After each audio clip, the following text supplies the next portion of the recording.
Bon, Moment, t'es prêt? Toujours. Prêt pour attaquer cette nouvelle saison 2024. 2024. Toujours chaud. Allez, Toujours chaud. Bonjour à vous tous. Bienvenue sur le podcast des Avengers. Donc là, on est saison 2. Et vous voyez bien qu'on a un nouveau setup. Bon, c'est pas à nous, mais ça arrive bientôt. Ouais. Mais on voulait pas rater une opportunité, un moment. Bien sûr, bien sûr. Aujourd'hui, on a avec nous un invité très très spécial. Et oui. Déjà, on lui met d'un coup de pression. Ah oui, mais Allez, je te laisse le présenter. Ouais, là, coup de pression, tu vois. Bah, je le sais présenter. Fouad. Alors, Bienvenue Fouad. Bah, bienvenue merci. à toi. Ça nous fait plaisir de t'accueillir aujourd'hui. ça me fait plaisir C'est de venir. Je vous remercie de l'invitation. Merci à C'était toi. super intéressant. Et puis de commencer l'année 2024 avec cette belle aventure et cet échange qu'on a pu avoir et qu'on va avoir. Donc moi, je m'appelle Fouad Guénan. Je suis architecte d'entreprise et consultant cloud. Cloud, c'est un grand mot, c'est large. On va en discuter. On va en parler. Ouais. Mais voilà, tout ça pour dire que j'ai un parcours assez atypique pour quelqu'un qui vient d'Alger. J'ai commencé avec mes études à l'USTHB. T'étais à Babzoua. J'étais à Babzoua. Incroyable. Comme nous, J'ai fait incroyable. ma thèse. On Voilà. était dans la même fac alors. Tu vois, voilà. C'était quelle promo? Alors, faut pas le dire, sinon les gens ils vont calculer. refait, je sais pas combien Tu le d'années. diras en off alors. Je te le dirai en off après. Mais bon, en tout cas, voilà, je suis arrivé. Puis après, j'ai travaillé un peu chez Algérie Télécom. J'ai travaillé au niveau du backbone international. Ok. Donc, super intéressant. Internet à l'époque, c'était en c'est bien. 2010. Hein. Ouais. 2010. Ouais. Puis D'accord. après, je suis arrivé en France, à l'UPMC, où j'ai fait, comme tout le monde, un M2 pour valider les acquis. On est tous passés par ça. carrément. Voilà, On a fait même un M2 épisode sur ça d'ailleurs. Ce M2-là était super ennuyant, mais il fallait le faire. Ouais. Mais moi, ça m'a C'est permis obligatoire. d'enchaîner par un doctorat. C'est D'accord. un peu... c'est... Ah, bah c'est intéressant, je savais pas. Écoute, Ouais. j'ai fait un doctorat chez un prof qui s'appelait Guy Pujol. Ce qui D'accord. était intéressant chez lui, c'était que lui, la recherche, elle doit être entrepreneuriale. Il avait fait une dizaine de startups. Alors, il y en a qui sont mortes, Ouais. il y en a qui sont encore vivantes. C'est le principe d'une startup. Mais quand tu es avec un prof comme ça, en fait, tout de suite, si tu as une idée, faut que tu saches si c'est commercialisable ou pas. Donc, tu vois, c'est pas la recherche fondamentale, C'est comment on bien, la c'est pas connaît. mal. C'est bien ça. ça. Et bien, ça, c'est super intéressant. J'ai Je fait savais 3 pas que ça ans, existait. Parce que moi, la vision, c'est quoi? C'est que la recherche, c'est que tu es dans un mode un peu théorique. Vas-y, Tu vois. cherche et. Ouais, c'est ça. T'as Au pas vraiment de au fait, but. Non, t'as un but. On va pas dénigrer. Mais tu quand penses même, pas mais- au marché en fait. C'est ça. T'es un Ouais. peu déconnecté du marché. tu vois. de base, c'est ça. Ouais. Et après, ça dépend de ton profil. Si tu es plutôt quelqu'un d'entrepreneur qui va aller chercher plus loin que la recherche fondamentale, y a de quoi t'alimenter.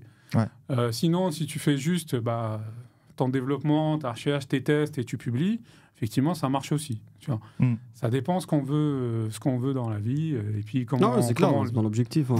Ouais, à partir de là, j'ai terminé ce doctorat avec plein de projets au niveau européen. À l'époque, c'était le début du cloud. J'ai fait sécurité dans le cloud. Donc, autant vous dire que il y avait plein d'échanges avec les grosses entreprises, Thales, Malto à Ouais. l'époque et tout. Donc, c'était super intéressant. Puis après, quand j'ai terminé, j'ai enchaîné. Je voulais pas rester dans la recherche, pour le coup. Ouais, on peut s'arrêter sur ça en fait. Je me rappelle, Uh-huh. moi je voulais faire doctorat. Hein. Je me suis dit, On voulait c'est tous un le faire. statut et tout. On voulait tous le Je suis faire. Moi, venu je l'ai en fait pour le France. statut. Hein. Ouais, Aussi. pareil, je me suis dit, c'est pas Mon mal. papa m'a dit il faut le doctorat. Ouais, on a tous la même histoire. Voilà, Ouais. donc. Et là, une rencontre, un gars ici en France, il me dit, hey, réfléchis bien parce que doctorat, Ah, tu vas pas bosser pendant 3 ans, 4 4 ans, ans, tu vas ouais. faire Ouais. des petits boulots d'étudiant. Est-ce que tu es prêt à ça? Ouais. Et Déclic, il en m'a fait. dit, Ouais. réfléchis bien parce que la majorité revient en mode pro. Ouais. Et je trouvais qu'il avait raison. Ouais, mais tu vois, Reda, merci beaucoup. mais tu vois, c'est pas valorisé parce que Hein pour moi, en fait, un mec, tu vois, qui a fait ce genre de parcours, pour moi, il doit être plus valorisé. Non, il faut que tu sois Hein. vraiment motivé, tu as vraiment Non, envie quand de je faire. te dis valorisé, c'est niveau financier parce que. Non, Si vous voulez, je vous donne mon retour d'expérience. Bah, Sinon, oui. je vous laisse. vas-y. Oui. Ah, vas-y. Alors, effectivement, c'est un investissement. Donc, dans le sens où, quand tu fais un doctorat, ça dépend. Tu as le doctorat académique et le doctorat CIFRE, qui est en entreprise, Ouais. qui est plus valorisé. Tu as un salaire autour de 1700 à 2000 euros par mois. Donc, tu as un salaire 700 d'ingénieur 000 euros, c'est ça? entre 1700 et 2000 Ah, euros. j'ai pas entendu. Ok. Voilà. Donc, tu as un salaire d'ingé. Ça va, correct, on va dire. Voilà. Mais ça, tu es en CIFRE, donc tu es en entreprise, tu n'es pas dans le doctorat académique. Dans le doctorat académique, tu es plutôt au SMIC. D'accord? Galère. Non, C'est... Regarde, tu as l'investissement. C'est ce que je dis, c'est un investissement. Et donc, après les 3 ans, où tu sais te valoriser, et donc, tu n'as pas le même salaire qu'un bac plus 5, où tu ne sais pas te valoriser, dans le sens où tu as fait, on en parlait il y a 5 minutes, un doctorat très académique. Tu viens, tu te lèves le matin, tu fais ta recherche. Juste pour finir ta thèse, en fait. Voilà. Alors que, c'est pas pour me jeter des fleurs, mais moi, je voulais sortir du labo. J'étais tout le temps dehors, dans les séminaires, dans les centres de recherche, voir les entreprises aussi, parce que la plupart des grosses entreprises ont des pôles R&D. Ouais. Si tu te lis pas avec ces entreprises-là, si tu discutes pas, en fait, tu connais pas la suite, le next step. Tu fais ta recherche. Moi, j'ai fait la recherche sur le cloud, etc. Mais par contre, je savais que ça allait être le boom juste après, parce que tu le vois chez les grands groupes. Tu as vu les prémices, en fait. Tu as vu vraiment Exactement. Et là, tu ressens qu'il y a un truc, il y a un changement technologique qui arrive. Et tu es parmi les rares, à l'époque, je dis bien à l'époque, parmi les rares à savoir où ça va. On parle de quelle année, là 2011-2012. Ah ouais, ok. Parce 2012, que le cloud, il venait d'avoir son bac en 2012. C'était l'arrivée du cloud en France. Ok. 2011-2012. Parce qu'aux États-Unis, ça va. Amazon avait déjà pléthore. D'accord. Non, mais en France, c'était vraiment les tout débuts. C'était les études stratégiques, les études d'opportunité. Pourquoi j'irais dans le cloud avec beaucoup de cyber, parce que ça faisait peur, le cloud. Et ça fait toujours peur. C'est toujours le cas. C'est vrai, ça dépend des... On en parlera de comment cette peur a été dissipée ou pas. De toute façon, on va en parler. Et du coup, une fois que tu as eu ton doctorat à la fin. Oui, je te rassure. Merci. Après tout ça. Je suis docteur, tu peux m'appeler docteur. Docteur Fouad. Je fais des ordonnances. Alors. Et après, tu as switché... je suis parti vers les ESN. Ouais. Au départ. C'était SS2I à l'époque. SS2I. Non, on commençait à dire ESN par rapport au Syntec numérique et tout. Okay. On reste sur ce changement-là. Mais j'étais aussi parti vers Devoteam. C'était vraiment une très bonne ESN qui donnait l'opportunité aux jeunes. Beaucoup de jeunes, on était beaucoup de jeunes à l'époque. Et j'étais directeur R&D. Donc, doctorat, R&D, machin. Ça t'a aidé ton statut déjà, docteur. Hein. Voilà. Et donc, il y avait tout ce qui était crédit impôt recherche, initialisation de nouvelles offres. Parce que le cloud arrive, comment on va faire le big data aussi à l'époque. Tu parlais big data, tu savais pas ce que c'était. La sécurité, les nouvelles offres de cyber. D'accord. Le mode SaaS, on en parlait tout à l'heure pour des offres SaaS, etc. Donc ça m'a permis en fait, vraiment de retrouver le monde de l'entreprise. Parce qu'il y a un gap entre l'université et l'entreprise. D'accord. Puis ensuite, j'ai découvert un métier qui s'appelle le conseil. Le conseil IT, le conseil en management des systèmes d'information, etc. Je suis via un ami. Et pour vous dire que depuis, en fait, les changements qui se sont opérés dans ma carrière, c'était vraiment du réseau, principalement. On est venu me chercher à chaque fois pour pouvoir changer ou pouvoir aller vers des projets innovants. Et donc, je suis parti en cabinet conseil. Le premier cabinet conseil que j'ai rejoint, ça s'appelait BIMAP. C'était un cabinet stratégie cloud. On était une quinzaine de personnes, une vingtaine de personnes. On travaillait que sur, justement, les sujets cloud. D'accord. Donc, on avait des grands groupes qui venaient nous solliciter pour des études, pour des cas, des études de stratégie cloud, de roadmap vers le cloud, d'études d'opportunité. Est-ce que le cloud, c'est fait pour moi ou pas Ou pas, déjà. Ou est-ce que je reste dans mon data center ou dans mon système actuel? C'est les vraies questions, on va dire, déjà. Ouais. Et voilà, on a fait... moi, j'ai fait quelque chose comme 3 ans là-bas, et il n'y avait que ça, que des études. D'accord? Et au fait, j'étais un peu limité, parce qu'au bout d'un moment, tu as fait le tour, tu vois un peu les études qui viennent, etc. Et les besoins aussi des clients commençaient à changer. Et on était plus sur, maintenant, OK, j'ai vu ce que c'était que le cloud, je vais y aller. Et du coup, le cabinet conseil s'arrête un peu. Ah oui, il a fait son travail déjà. Il ne peut pas suivre. Donc là, j'ai migré vers des grands groupes. J'ai commencé par Atos, puis après vers Capgemini, là où je suis aujourd'hui. Et là, on est plus sur vraiment de l'opérationnel, de la migration vers le cloud, de la construction de landing zone, des études d'opportunité, il y en a encore, pour des choix de solutions, pour du business case, combien ça va me coûter, quel est le ROI, etc. Et tout ça, voilà, ce qui a fait le parcours, quelque part, c'est aussi la maturité du cloud en France ou dans les entreprises. D'accord. Voilà un peu pour résumer le parcours. C'est bien, on a commencé par ton parcours parce que ça va justifier, on va dire, le reste. Donc aujourd'hui, on va parler de la maturité de cloud on va voir le cloud sous plusieurs prismes. Prisme société, PME, C'est tout ce super qui est intéressant. Parce que, ouais. industriel, Et niveau et stratégique surtout. Niveau niveau stratégique. stratégique et surtout pays. Ouais. Un pays va voir le cloud différemment d'une société. Ah, ça c'est sûr. Donc, Ouais. de toute façon, on va en parler. Voilà. Il y a des notions géopolitiques et tout. Et ensuite, on va parler d'une journée cloud. Donc, le voyage dans le cloud, on va dire quelles sont les étapes et tout. Tu nous feras un retour d'expérience. Et ensuite, on va parler du cloud un peu plus loin, dans l'Afrique, surtout l'Algérie, un pays qu'on connaît bien. Et on voit un peu comment ça marche. Là-bas, ce serait intéressant de voir comment ça marche. Ouais. Donc, commençons un peu par le cloud. Donc, on va commencer par PME. Tu veux commencer par le bas et on remonte ou tu veux faire l'inverse? Allez, je te laisse. Ce qu'on peut déjà dire, c'est parce que souvent. Déjà, c'est pareil, quoi le cloud? Ouais. Voilà, c'est ce que j'allais- tu me tends la perche. C'est quoi le cloud? C'est pas une technologie. Tout le monde pense que c'est une nouvelle techno, etc. Non. La définition que donne le NIST, c'est une nouvelle façon de délivrer du service IT. D'accord? C'est je délivre du service IT à la demande, Ok. on demand, at scale, avec différents niveaux de service, un ratio de responsabilité entre moi en tant que client et le clouder. Donc, on a les modèles que vous connaissez, le IaaS, le PaaS. Ça, on l'entend par rapport à des technos, mais non, c'est plutôt une matrice de responsabilité qui vient te dire quand s'arrête la responsabilité du clouder et quand commence la tienne. Service manager ou pas. Voilà, exactement. Donc ça, c'est la première chose. Donc, à partir de là, dès qu'on commence à comprendre le cloud, c'est du service. C'est une nouvelle façon de faire du service IT. Ben, moi, j'ai un peu peut-être éludé la partie technique. C'est-à-dire que pour moi, aujourd'hui, dans l'IT, on peut tout faire. Les solutions se trouvent, les technologies existent, on a même du choix. Je donne un exemple, on veut faire de l'API management, exemple. On a besoin d'une solution d'API management. Aujourd'hui, on a 5, 6, 7, 10 solutions et on choisit celle qui nous intéresse le plus. Et, enfin, celle qui nous intéresse le plus par rapport à nos critères d'éligibilité, etc. Donc voilà, donc déjà, premier truc, c'est le cloud, c'est une nouvelle façon de délivrer du service. Ensuite, on a cloud public, cloud privé et cloud hybride. Donc, je vais m'intéresser au cloud privé, cloud public. Donc, cloud privé, je construis moi-même mon cloud. Donc, je reviens un peu sur la logique data center, etc. Par contre, si on ne prend pas cette notion de service, bah, je fais que refaire un data center. Ouais, c'est ça. Ça veut dire que je peux prendre mes machines, ou soit je fais de la colocation, ou j'ai Ça, on oui. va dire un espace à moi, je mets mes serveurs. Ça, c'est pas du cloud, on va dire. Pour moi, non, parce qu'au fait, tu n'as pas mis la couche de Il n'y service a pas un coup de dessus. service.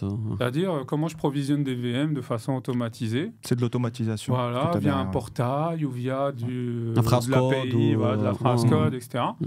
Ça, il faut savoir qu'il y a des entreprises, il y a du secteur public qui l'ont fait. Ça coûte de l'argent et du temps. Il faut les compétences, maintenir les serveurs. C'est pour ça que je te dis ça coûte de l'argent. C'est vraiment une question de compétences et de pouvoir s'entourer des bonnes personnes, voire même avoir une vision produit. D'accord ? Parce qu'on revient sur le product owner, etc. Bah, si tu as un service, c'est un catalogue de services, bah, il faut aussi avoir un cycle de vie du service, il faut le définir, il faut le développer, etc. Donc ça, c'est important. C'est l'apanage d'un cloud privé. Et là, tu arrives sur le cloud public, où là, au fait, on t'offre un catalogue de services tout prêt, voire même des services super évolués. On parlait d'IA, on parle de blockchain, de choses comme ça. Bon, je vais revenir peut-être au basique, le IaaS. Je provisionne ma VM. Aujourd'hui, vous avez sur Amazon combien il y a de VM, de typologie de VM, de gabarit de VM sur le catalogue. Donc voilà, c'est tout ça qui fait que voilà ce que c'est que le cloud. D'accord ? Après, on peut élargir, mais l'objectif, au fait, derrière, moi, j'aime bien, parce que pour mes étudiants, j'aime bien leur donner la vision business du cloud. Parce que la vision technique, c'est une chose, mais pourquoi les entreprises vont vers ça ? Ah oui, c'est ça le but. Quoi l'intérêt ? Pourquoi on fait le cloud ? Donc, le premier intérêt, c'est d'aller plus vite. D'accord ? Combien d'entreprises parce que dans une entreprise, on a le DSI central, la DSI centrale, qui va répondre aux besoins métiers. Les métiers, c'est la compta, c'est la finance, etc. Qui va venir te demander, voilà, j'ai un nouvel logiciel, j'ai un nouveau produit que je dois sortir sur le marché. Mais du coup, il me faut une infra, il me faut l'environnement pour, etc. etc. Peut-être vous vous en souvenez, à l'époque, pour avoir une VM, c'est des semaines. Ah, il faut... remplir des formulaires. Voilà, attendre c'est la pas que la commande. VM, parce qu'après, tu as tout ce qui est ouverture de flux, tu as tout ce qui est, comment on appelle ça, se mettre frontal sur Internet, etc., etc.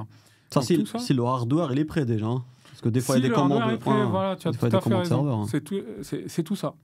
Et puis l'investissement, eh ben, on te challenge. Toi, en tant que métier, ben, tu viens, tu veux, je ne sais pas combien de serveurs, etc. Pour lancer un produit, est-ce que tu en es sûr ou pas? Donc tout ça, il y avait cette logique-là où l'innovation était freinée, le go-to-market n'était pas là. Et je reviens sur les exemples d'Uber ou sur les exemples d'Airbnb qui viennent challenger des gros mastodontes comme Accor ou comme les taxis, la G7, etc. Uber. Hein. Voilà. Où finalement, c'est un groupe de personnes qui ont développé une solution. Qui est utilisable à travers le monde. Ben, on revient sur la notion de service cloud et de pouvoir proposer quelque chose qui se déploie très rapidement. Scalable partout dans la... Scalable, à la demande, tu cliques, c'est bon, etc. Et tout cela, en fait, sont venus challenger les mastodontes de l'époque. Je prends l'exemple de Canon, qui n'est plus aujourd'hui le fournisseur de pellicules qu'on connaissait. Ouais. Voilà. Il y a Netflix, je pense que c'est le bon exemple. Hein, Netflix. Où il y avait avec, comment ils s'appelaient Black... j'ai oublié. Bref, c'était leurs concurrents. Ils ne se sont pas digitalisés. Voilà. Et du coup, Netflix... Ils ont pris le lead, bah, on le voit. Et pour vous dire, là, par exemple, Netflix, le nombre de déploiements à la seconde... Blockbuster, voilà, ça, c'est revenu, pardon. Pas de souci. Ouais. Donc, je te disais, le nombre de déploiements que Netflix fait sur Amazon, sur AWS, c'est quasi du milliseconde.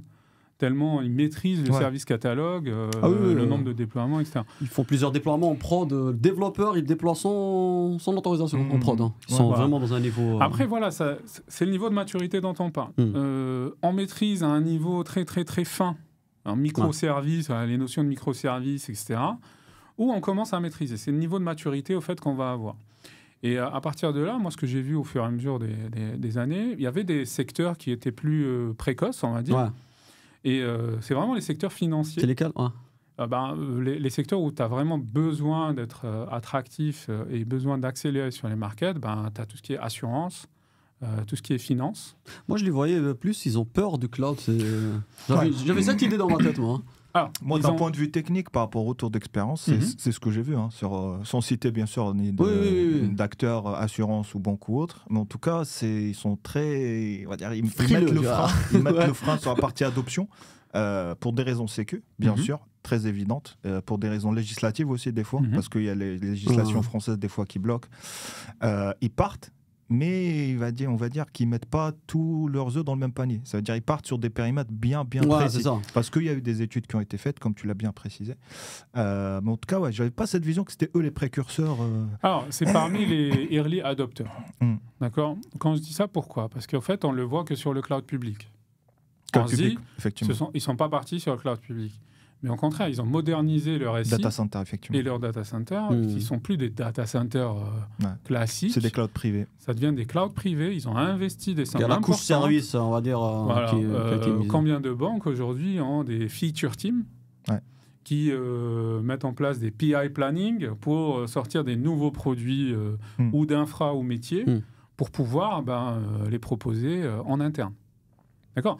C'est important d'avoir cette notion public-privé. Public-privé, ouais, effectivement. Après, dans un second temps, parce qu'ils ont été matures sur le cloud privé et ils ont vu un peu, comment dirais-je, les freins qu'il pouvait y avoir, les freins d'innovation, on ne peut pas avoir un service d'IA ou de big data, d'analyse comme BigQuery sur Google ou autre, que tu peux avoir en interne cloud privé. Ouais.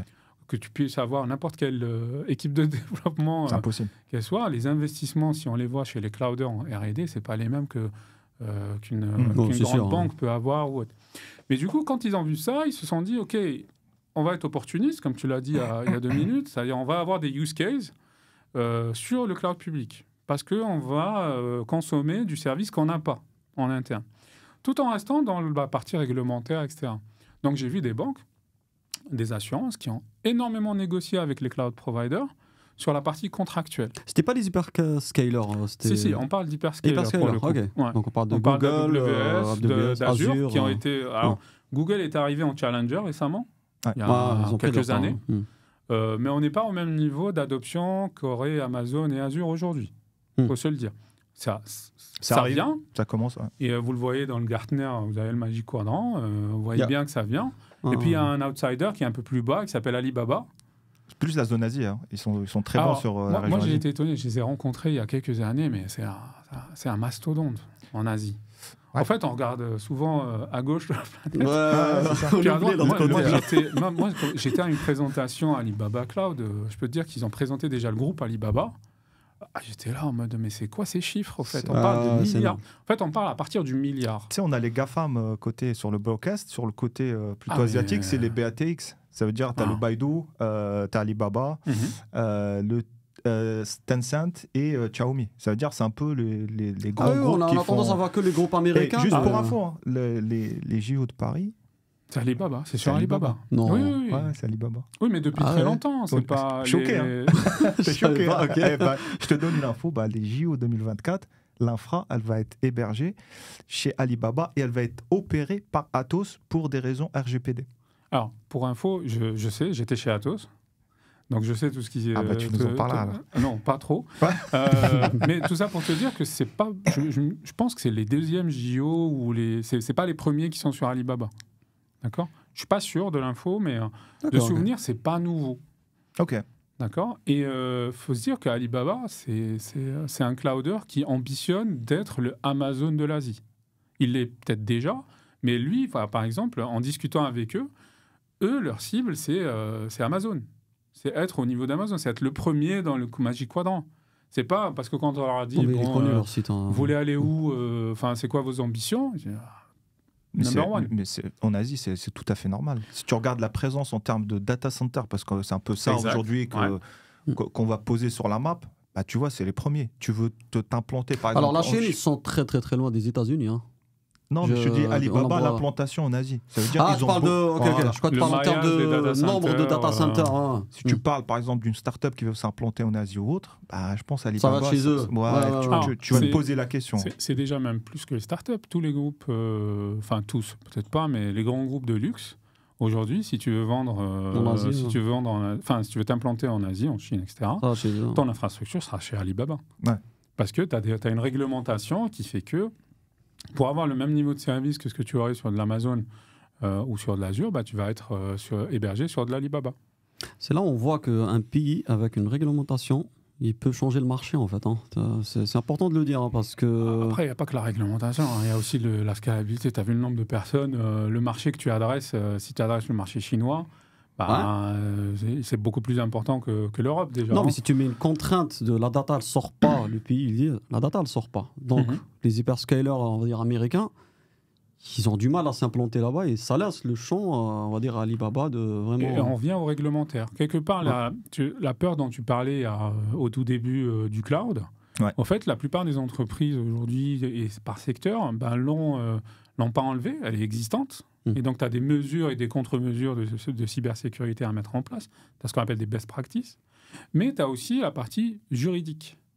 Alors, on a le Cloud Act, etc., qui sont là. Mais aussi, tu as dans les contrats des choses qui peuvent être, à l'époque, maintenant je ne sais plus trop, mais à l'époque, tu avais des grands groupes qui pouvaient discuter le contrat selon la masse critique qu'ils amenaient sur le clouder. Ils pouvaient la discuter et rajouter des clauses d'auditabilité, ce genre de choses.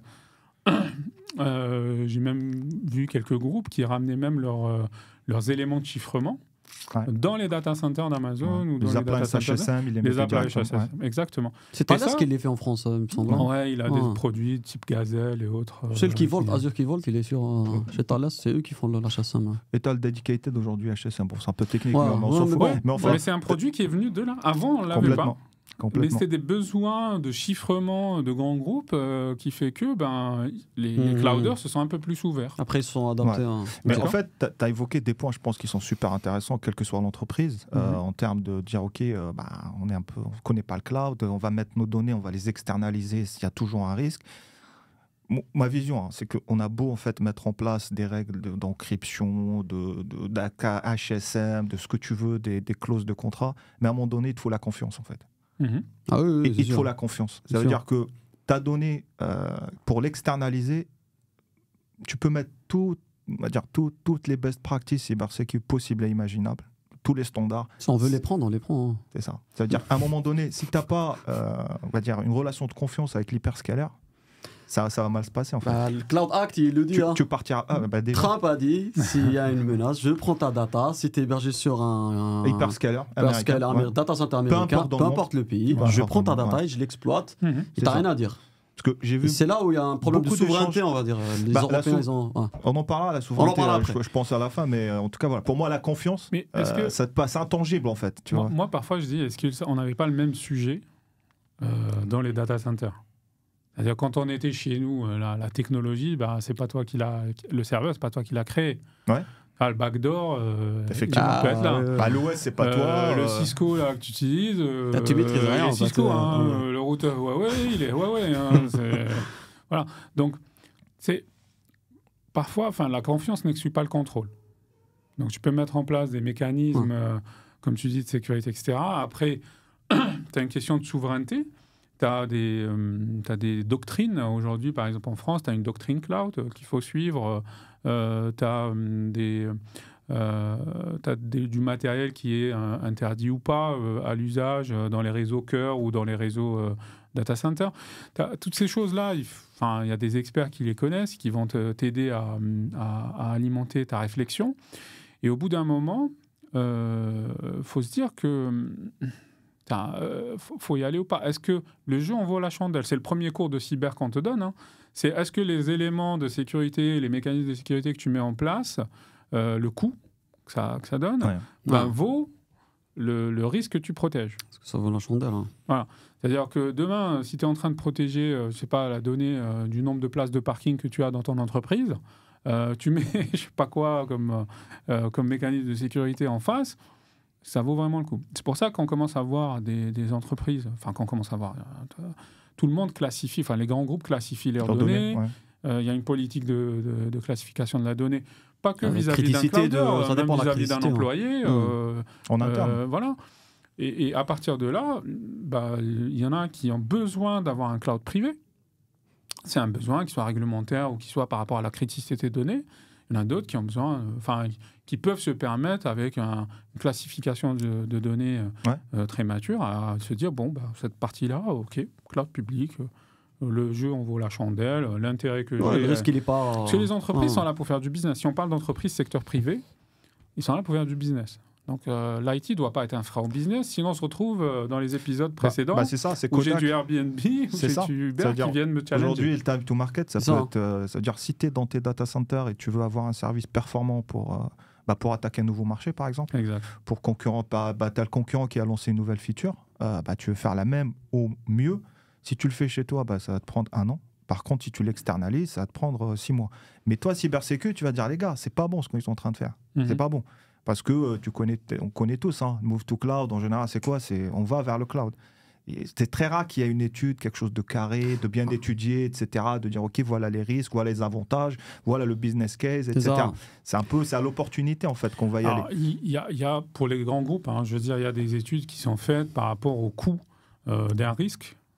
Qu'est-ce que je vais y perdre en termes de notoriété, en termes d'argent, etc., etc. Aujourd'hui, on voit beaucoup d'assurances. Les groupes prennent des assurances cyber. D'accord ? Ça n'existait pas il y a peut-être 5 ans ou 10 ans. Aujourd'hui, tu as des assurances cyber par rapport à des attaques. Parce que nous, on parle là de perte de données. Mais tu as aussi, perte de service. À un moment, les pertes de services, l'indisponibilité. E-commerce, par exemple. Sur e-commerce, tu avais aussi rappelle-moi, pendant le Covid, il y avait beaucoup de... des hôpitaux, des... Restauration. Oui, mais les hôpitaux, c'était quoi l'attaque? C'était les...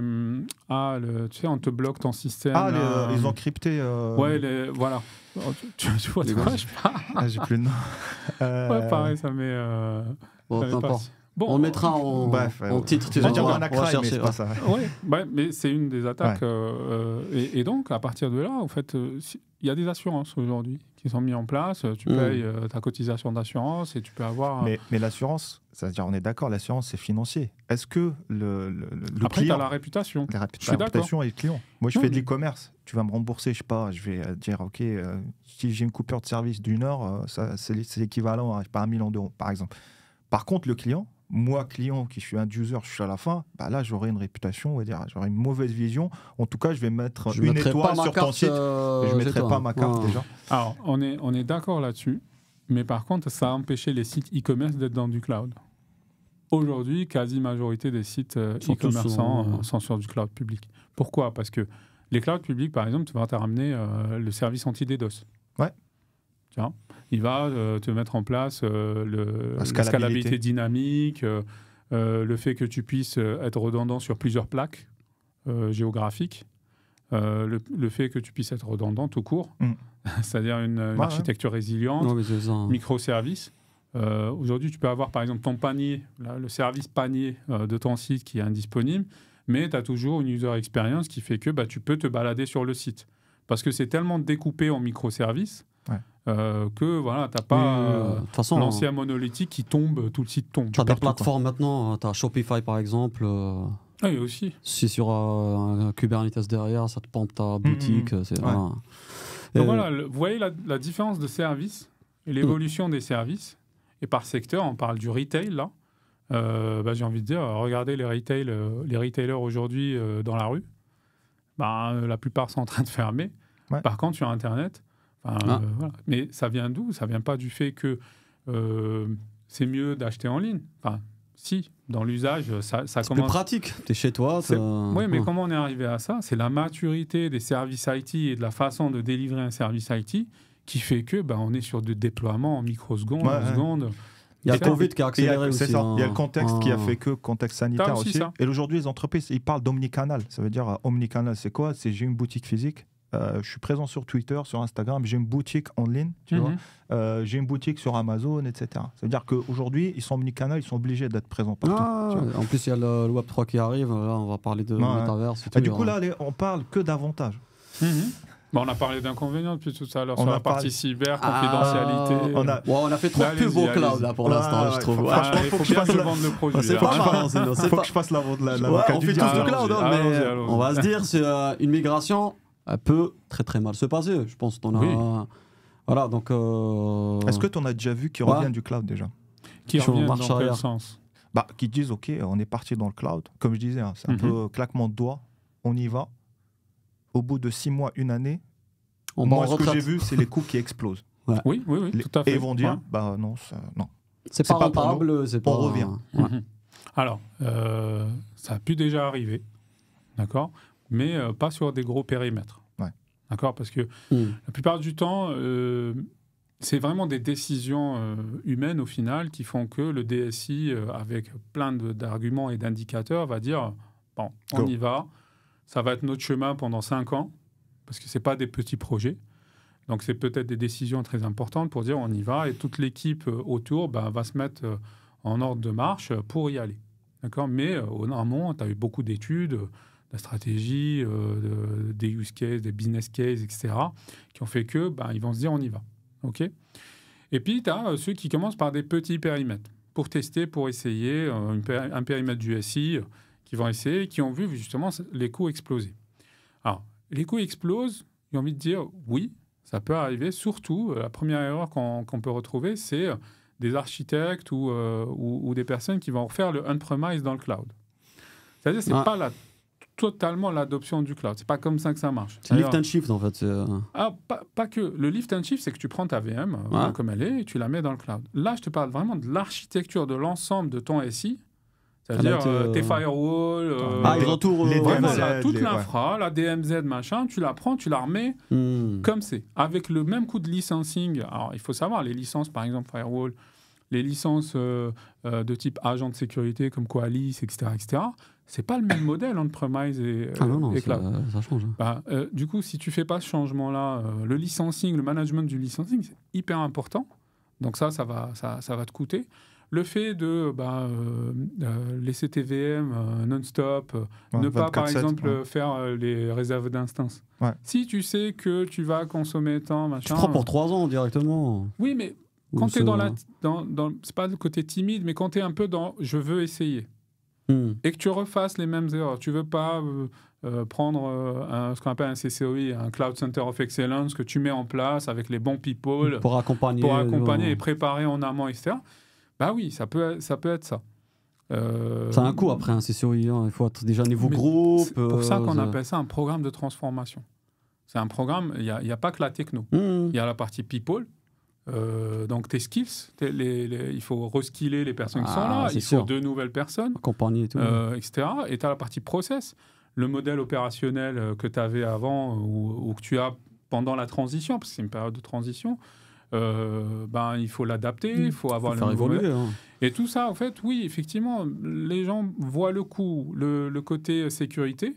Je suis d'accord. Et puis, il y a un nouveau métier qui n'existait pas il y a 5 ans, c'est le consultant FinOps. L'ingénieur FinOps. Il y a même des rôles maintenant dans le FinOps. Ouais. Tu as le consultant, tu as l'ingénieur FinOps, tu as toute une gouvernance FinOps. C'est pas venu comme ça. En fait, à un moment, c'est pas le même modèle financier. Là où tu étais dans tes data centers avec un amortissement de ton infrastructure, CAPEX, voilà, sur 5 ans ou autre, ben là, tu es vraiment dans de l'OPEX. C'est quasi quotidien, c'est de la souscription. Et voilà. Ouais. Là, il y a un problème aussi de motivation. Enfin, pourquoi aller sur le cloud ? J'ai vu un exemple où le groupe Boiron, ils ont fait une conférence. Ils disent, voilà, c'était un succès le cloud pour eux. Il y avait une loi, Macron est sorti, c'était une loi pour... Eux, ils font ce qu'on appelle l'hémopathie.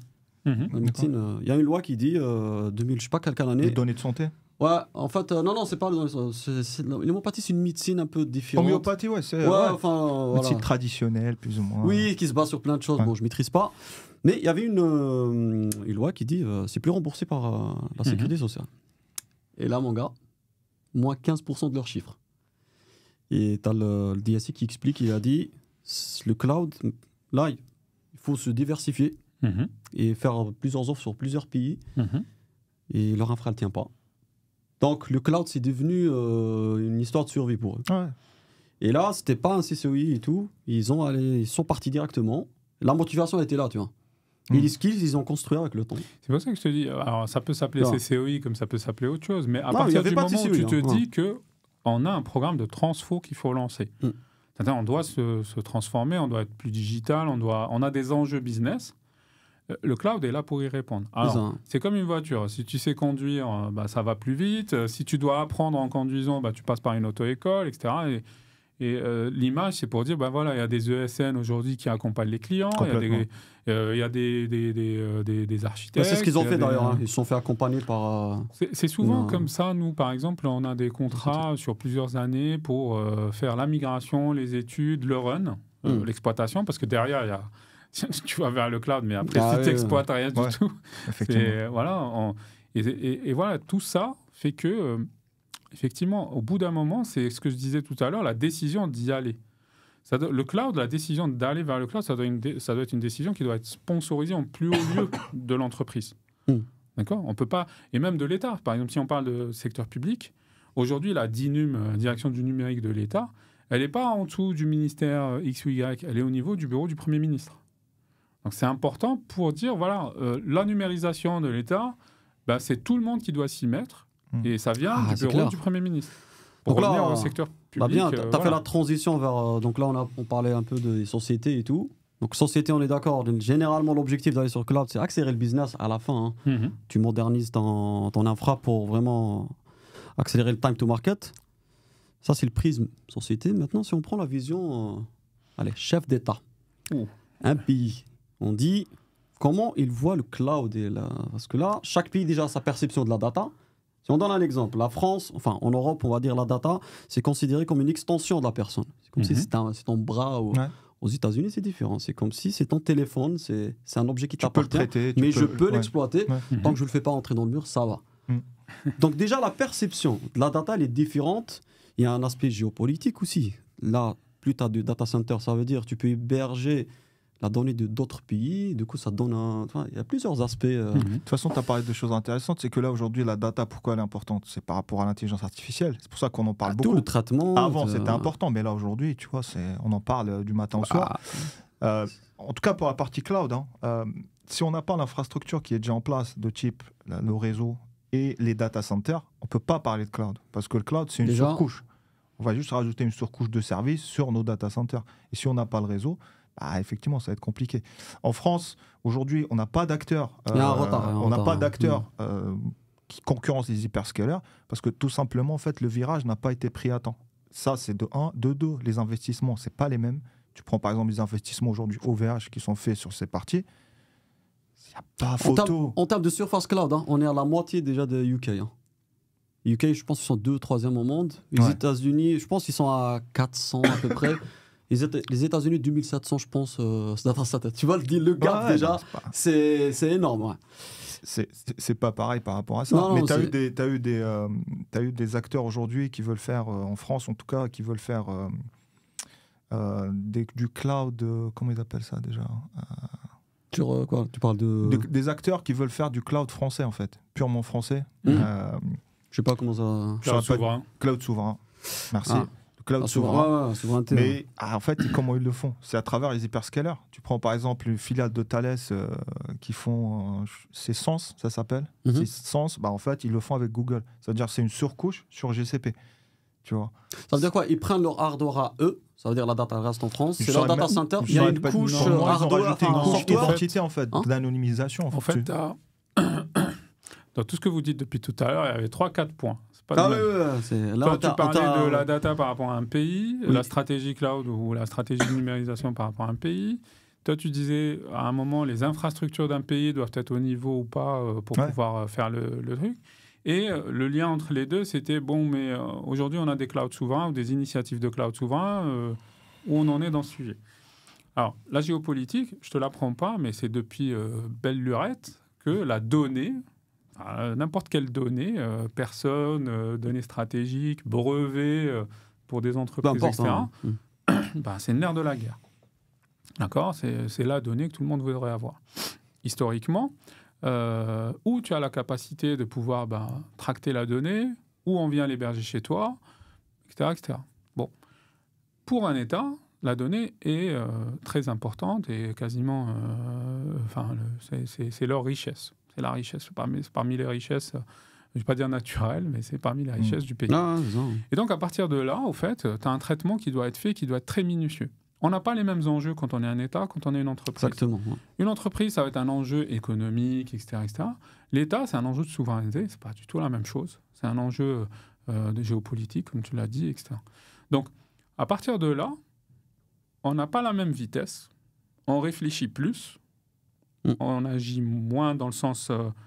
si on compare à une entreprise qui veut aller vite... c'est pas la même chose. Ouais. C'est pas la même chose. Donc, on prend le temps de la réflexion. On prend le temps de la réflexion sur... comment se déployer, quel service, pour quel intérêt. Par exemple, la digitalisation des services de l'État est une priorité. D'accord ? Mais elle ne ramène pas de gains monétaires dans le sens...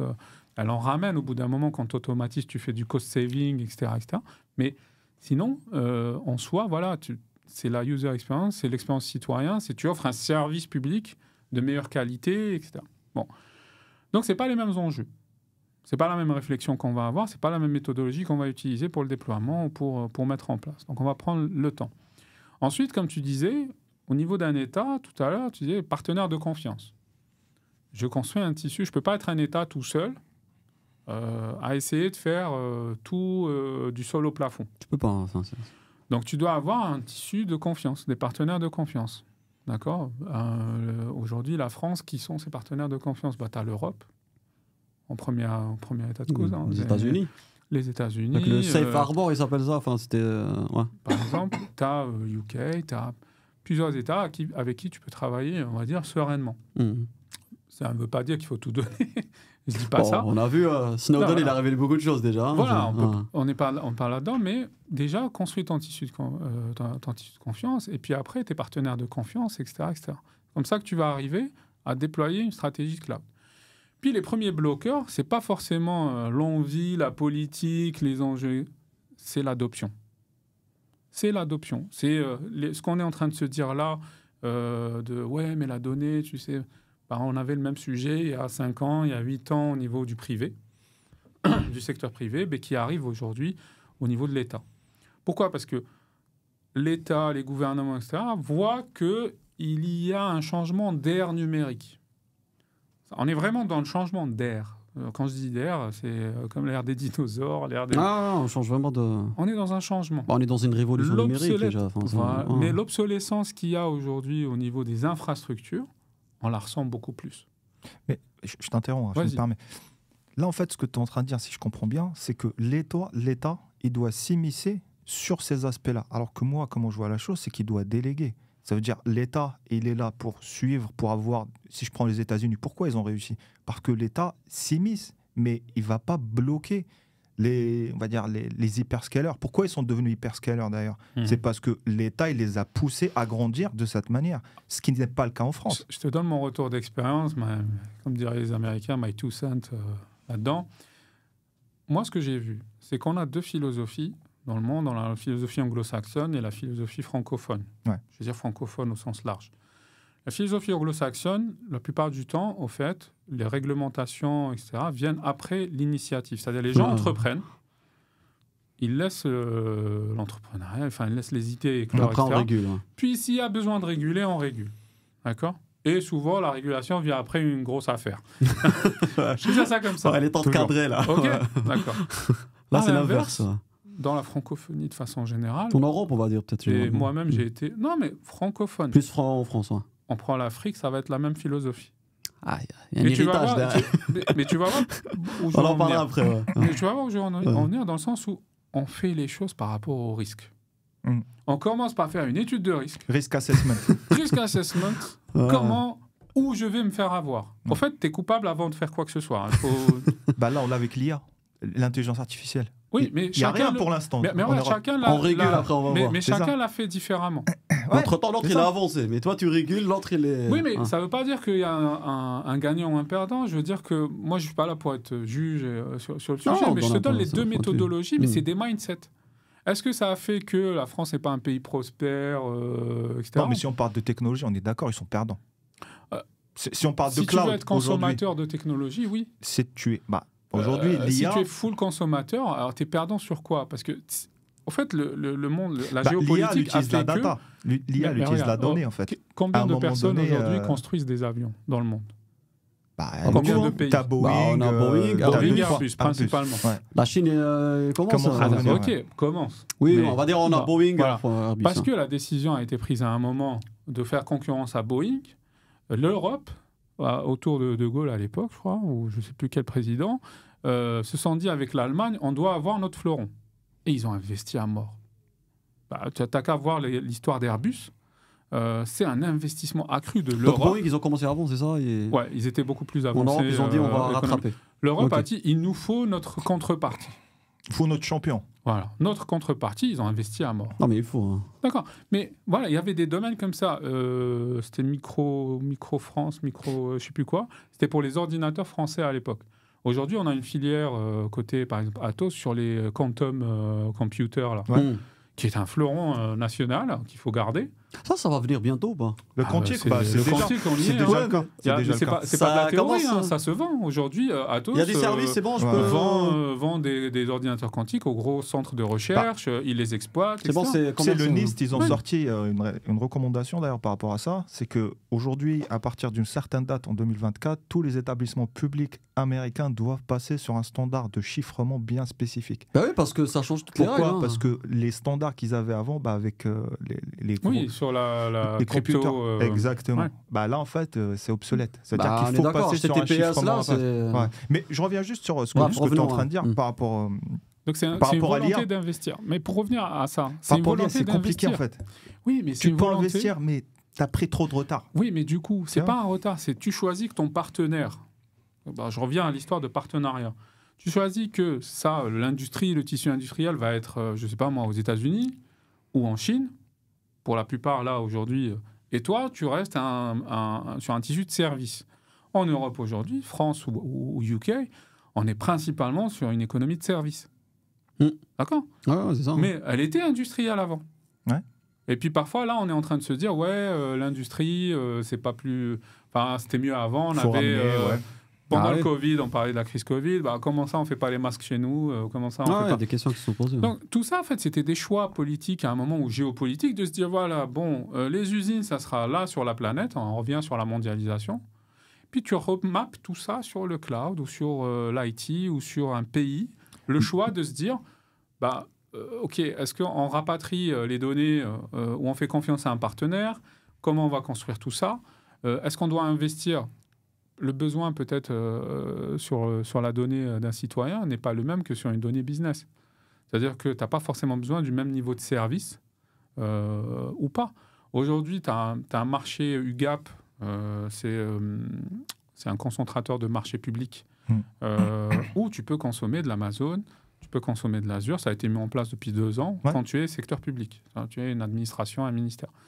Mais pour autant, voilà, y en a qui veulent juste consommer de l'OVH ou du Scaleway, qui sont des clouds déjà souverains, si on cherche cette souveraineté, et à un niveau de service, voilà, ce dont j'ai besoin. Et si on parle de la donnée comme étant une asset de souveraineté aujourd'hui chez les gouvernements, si tu veux parler d'IA, on est obligé aujourd'hui de consommer de l'IA, soit de Chine, parce que les Chinois ils sont très bons aussi, soit une IA type ChatGPT ou autre, d'accord? Ou les autres modèles type LLM. Ça, c'est juste le début. C'est là que je te dis qu'effectivement, on peut se positionner en tant que consommateur, mais il faut savoir qu'aujourd'hui, cette IA, en fait, ça tracte beaucoup d'innovations derrière. Ça tracte quoi, par exemple? Aujourd'hui, on voit les conflits, par exemple, Russie-Ukraine, par exemple. On voit l'évolution de l'IA, ce qu'elle apporte sur un champ de bataille. Pour un gouvernement aujourd'hui, si tu n'as pas de l'IA qui est injectée un peu partout sur tes équipements. Si on regarde Microsoft sur Ignite, il part du modèle GPT, il intègre partout. Poutine, il a dit, celui qui maîtrise l'IA maîtrise le monde. T'imagines que là, si on parle juste de produits end-user, alors que c'est vraiment, ça vient à la fin, le militaire, si tu ne maîtrises pas l'IA et tu n'as pas la puissance de calcul et tu n'as pas l'ingéniosité derrière, tu vas être largué sur d'autres secteurs. On revient sur l'infrastructure. L'infrastructure d'un pays, c'est pas le même qu'une infrastructure privée d'une entreprise. Bien sûr. D'accord? Et l'infrastructure ne fait pas tout parce qu'on va rajouter dessus les couches de services. Tu parles d'IA. Comment tu proposes aujourd'hui une IA à un ministère? Comment tu proposes une IA à l'armée? C'est ça aussi. C'est voilà, bonjour, vous avez de l'IA, allez-y consommer. Donc tu as l'infra, tu as la couche de services et tu as l'accompagnement qui va avec. Et souvent, on oublie au niveau d'État ou ce genre de choses, parfois on se dit c'est la techno. Et puis on se rend compte que on a mis la techno en place, mais il n'y a pas d'adopteur, il n'y a pas de consommateur. On se dit, on a loupé quelque chose, on va mettre une couche de service. Ok, les gars, il y a du service, allez-y consommer. Le ministère ou l'entité qui veut aller consommer, il ne sait pas comment y aller. Il ne connaît pas forcément ces use cases. Tu parlais de champs de bataille, etc. Mais est-ce que tu sais alimenter ce use case avec des cas précis? J'ouvre une parenthèse pour ce que vous dites. Il y a le projet SCAF qui fait surtout dans ce sens-là. Le Cloud Combat, ça s'appelle. Je vous mettrai le lien. Tu n'as pas l'entière technologie aussi. On ferme la parenthèse, il y a un projet en Europe sur ce sujet-là. Mais voilà, ferme la parenthèse. Tout ça pour te dire qu'il faut accompagner. Il ne faut pas se dire que les entités sont là, veulent consommer, il faut accompagner, il faut identifier les use cases. C'est pas facile, c'est comme la data, si je reviens dans le domaine de la data. Quel est le use case qui va faire que tu vas optimiser tes ventes? Je dis de vente parce que je suis plutôt secteur privé. Quel est le use case qui va faire que tu vois? Et comment je vais algorithmer tout ça, le mettre dans l'outil. C'est pour ça que je reviens à ça. Mais tu sais, par rapport à ça, pour arriver à ce niveau, il faudrait déjà que tu aies une techno déjà. Il faudrait déjà que tu aies une start-up qui a eu une phase de réflexion, une phase de développement pour avoir un modèle. Parce que la finalité, c'est d'avoir des modèles par rapport à ça. Et en France, pour entraîner un modèle, il te faut de la donnée. Oui. Tu vois, et la donnée, déjà, tu arrives, boum, RGPD. Tu arrives déjà, tu te prends le RGPD. Tu vois, c'est un peu ça la différence. Si on résume un peu la discussion. Donc toi, tu dis qu'il y a un train qui a été raté, que ce soit cloud ou IA. Sur l'IA, c'est sûr. Même le cloud, on va dire un peu. C'est bon, on est sûr. Mais c'est là où je suis un peu mitigé parce qu'il y a moyen de rattraper ça. Donc, comme tu dis, là, il y a la couche service, il y a la hardware. Si tu mets les infrastructures qu'il faut, tu peux dire, j'achète le service, par exemple, cloud de Microsoft. Ok, j'ai la hardware, mais Microsoft, ils sont avancés dans tout ce qui est couche service. Tu peux acheter cette couche ou une licence Et là, tu peux rattraper quand même, et ta data, elle reste chez toi. Et ça là, s'appelle Azure Stack. tu recrutes ta... Pas que Stack, oui, non, par Azure exemple. Stack. Oui, je vois. C'est une solution Azure que tu peux déployer sur ton data center. Ça te permet d'avoir ta souveraineté. Tu peux pas l'avoir chez toi, en fait. De quoi? L'OpenAI. Les modèles, tu peux pas les avoir chez toi. Parce que c'est tellement gourmand. OpenAI, c'est le... Ouais, mais il y a un si boom, on parle on est de ça, d'accord. en fait, c'est tellement gourmand en termes de GPU que tu peux pas l'avoir chez toi. Tu es obligé de l'avoir chez un hyperscaler. Pour l'entraîner. Ouais, pour l'entraîner. Ouais, non, juste pour avoir le modèle, en fait. Il te faut beaucoup de GPU. Et on sait tous aujourd'hui, le GPU, c'est une denrée rare. Hein. Tu n'en as pas beaucoup. Il y a le projet de Free, là, comment il s'appelle, Xavier Niel, qui a lancé un gros... Ils vont en parler. Ouais. Ça va venir. Ça va venir. Non, il y a un retard, on est d'accord. Je suis pas pessimiste, hein, mais je dis juste que le constat actuel, c'est que ça va être compliqué. Non, il y a un retard. C'est pour ça que je te dis, au bout d'un moment, il y avait des décisions qui ont été prises d'être consommateur ou producteur. Complètement. D'accord. Et peut-être que c'est frustrant, mais voilà. Et si tu parles de souveraineté, à un certain moment, il faut que tu prennes les choses en main. Mais justement, on peut s'attarder là-dessus pour dire que on doit être souverain de bout en bout. Comme on peut se dire que sur un bout, on peut faire confiance à un partenaire pour être consommateur. Sur un autre bout, on va être sur un autre partenaire. Et ça aussi, c'était toi qui disais pas mettre tous ses œufs dans le même panier. Je sais pas, l'un d'entre vous disait ça. Tout le monde dit ça. Voilà. C'est aussi mitiger le risque d'avoir plusieurs, pas non plus une centaine de partenaires, mais d'avoir des partenaires et de construire un écosystème qui peut être tripartite ou autre, qui permet de faire travailler par exemple le privé et le public, mais aussi 2-3 États ensemble pour construire une solution viable. Mais voilà, tout ça, c'est de la géopolitique. On choisit à un moment d'être consommateur ou d'être producteur. En France, par exemple, sur le volet médical, création, innovation sur les médicaments, etc., on est sur une partie consommateur, mais je pense que les groupes comme Sanofi et autres ont beaucoup d'innovation là-dedans. Sur le volet avionique, là, avec tout ce qui est Airbus, etc., on reste producteur. Il y a des domaines où des décisions ont été prises pour rester producteur. D'autres où on est plus sur une couche de service. Et je reviens sur mapper ça sur le monde du cloud ou sur le monde de l'IT, où voilà, on a peut-être loupé un virage ou pas, mais ce que je vois, c'est qu'on recommence à être compétitif en se reposant bien sûr sur des clouders, qu'ils soient publics ou privés. D'accord ? Je disais, il y a, dans des domaines réglementés où voilà, on a besoin de son cloud. Par exemple, du ministère des Finances, qui ont construit un cloud privé. On voit un peu comment ça s'améliore, les services impôts.gouv, ce genre de choses. Comment ça Voilà, c'est de la digitalisation qui a commencé au niveau service et qui a suivi au niveau infra. Plus les compétences. C'est des visions et des investissements sur des années. Oui, en fait. mais ça se construit. On parle d'un pays, là. Ça se construit. Tu as une vision sur plusieurs années. C'est pas quelques mois. D'accord. Et c'est là où c'est encore plus frustrant parce que quand on imagine que c'est sur une stratégie, c'est sur 5 ans, 10 ans, on est là, on se dit, mais il n'y a rien qui se passe.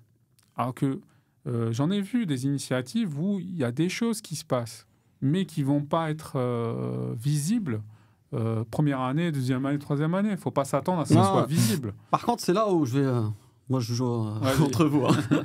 Je vais le rejoindre un peu, dans le sens, il n'y a pas une vision de gouvernement de dire, voilà, un plan digitalisation, une vision... Tu sais, je donne toujours cet exemple. On n'a pas entendu ça. La Chine, tu arrives à la Chine, c'est des plans sur 15 ans. Plus même, C'est un plan sur 15 ans, 20 ans. Tu vois, tu sais qu'il y a des milliards qui sont mis sur la table et ces milliards, ils vont augmenter. Tu as une vision. Tu as une vision, en fait. Route la soie, par exemple. C'est ça. C'est-à-dire qu'aujourd'hui, sur l'IA, que ce soit sur l'IA, sur les calculateurs aussi, ils sont très bons sur les calculateurs quantiques. C'est concurrence Google, etc. Et ils mettent des milliards. Et c'est des plans sur 10-15 ans. C'est ça l'avantage. Aujourd'hui, en France, tu mets des plans de 3 ans, de 4 ans, alors que tu sais que sur ces 3 ans, 4 ans, il y aura des choses qui vont sortir, effectivement. Mais c'est des embryons.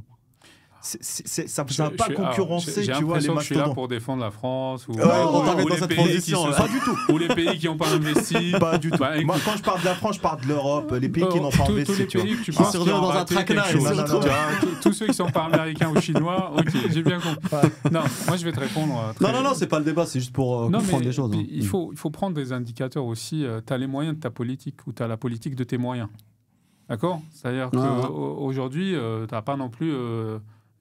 comment dire, une imprimante de billets là, qui va te faire sortir tout l'argent que on tu a veux. vu l'Europe, c'est le cas. Donc, Si t'imprimes des billets, autant les bien les utiliser, tu vois. Oui et non. Tu vois, on est d'accord. Dans le sens où, c'est-à-dire que y a des arbitrages qui sont faits, je ne suis pas au niveau de l'État, mais il y a des arbitrages qui sont faits, qui font que tu as décidé d'investir que sur 3-4 ans et avec ce budget-là. Parfois même, tu as des projets où tu as du budget qui n'est jamais consommé aussi. Hein. Ouais. D'accord, faut se le dire, parce que tu n'as pas les ressources, les skills, je veux dire, tu n'as pas... Projet gelé, en fait. Si on parle d'attractivité de la France aussi, on peut en reparler. Hein. Parce qu'en Chine, je suppose qu'il y a aussi des chercheurs, j'ai vu des chercheurs européens, américains qui vont en Chine. J'ai vu l'inverse, j'ai vu des chercheurs chinois aller aux États-Unis et travailler là-bas. Il y a beaucoup de Français qui partent aux États-Unis. Français, au fait, cette mondialisation fait que tu ne peux pas avoir toutes les skills chez toi en train de t'attendre, alors on y va ou pas. Voilà, donc les skills, elles bougent par rapport aux projets innovants, à l'investissement. Donc tu as le sujet d'attractivité. Il y a 3 ans, il y avait France Startup Nation, tu vois, qui était sponsorisé par Macron. Venez, travailler chez nous. Je ne sais pas où ça en est, ça. On voit beaucoup de startups, etc. Des licornes même. Tant mieux. Mais tu vois, c'est pas la Silicon Valley, en fait. Tu as loupé des virages, mais tu les as à ton niveau. Parce que parfois, il faut aussi comparer les PIB. Je ne connais pas le PIB de la France par cœur. Je connais celui des États-Unis et de la Chine. Tu vois, faut aussi... C'est pas 2000 et quelques, non, je sais pas. Tu as 2 chiffres, tu as un PIB à 2 chiffres sur la Chine. Et non, mais je veux dire, il faut comparer aussi. Le comparable, tu peux pas... si tu peux te payer une Ferrari, tu te payes une Ferrari. Si tu peux te payer une 2 chevaux, tu te payes une 2 chevaux. C'est-à-dire que l'investissement en soi, il faut être raisonné. Mais on est dans la période de l'argent magique. Tu peux prêter de l'argent. En fait, quand tu peux faire une dette, tu as 2 sortes de dettes. Une dette que tu utilises pour consommer, donc elle ne t'apporte rien, mais tu peux t'endetter pour investir et gagner à long terme. Ça, c'est de la bonne dette. Ça, je suis d'accord avec toi. Mais par contre, qui dit que cet investissement... c'est pour ça que je te dis, il y a des arbitrages. Qui dit à un moment que cet investissement, il est bankable, il est rentable. C'est là où il faut la vision. Voilà. Donc, si la vision, et ça reste un jugement, dit que voilà, sur 4 ans, on va essayer, on va mettre temps, on va voir ce que ça donne. Puis après, on pourra accélérer. C'est aussi une façon de faire. Ça ne marchera pas, en fait. Parce qu'au bout de 4 ans, tu vas penser aux prochaines élections. Tu vois, t'as un programme à préparer. T'as la démocratie qui pense. C'est ça. T'es obligé de séduire, en fait, les personnes. Du coup, tu voulais pas le dire, je l'ai dit à ta place. Non, mais du coup, on revient à méthode francophone, méthode anglo-saxonne.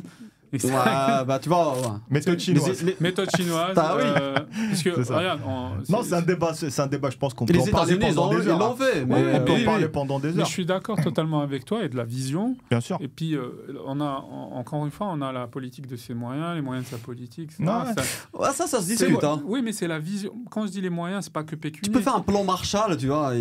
Voilà. Ils ont fait un plan Marshall sur Airbus. Ça a marché. Voilà.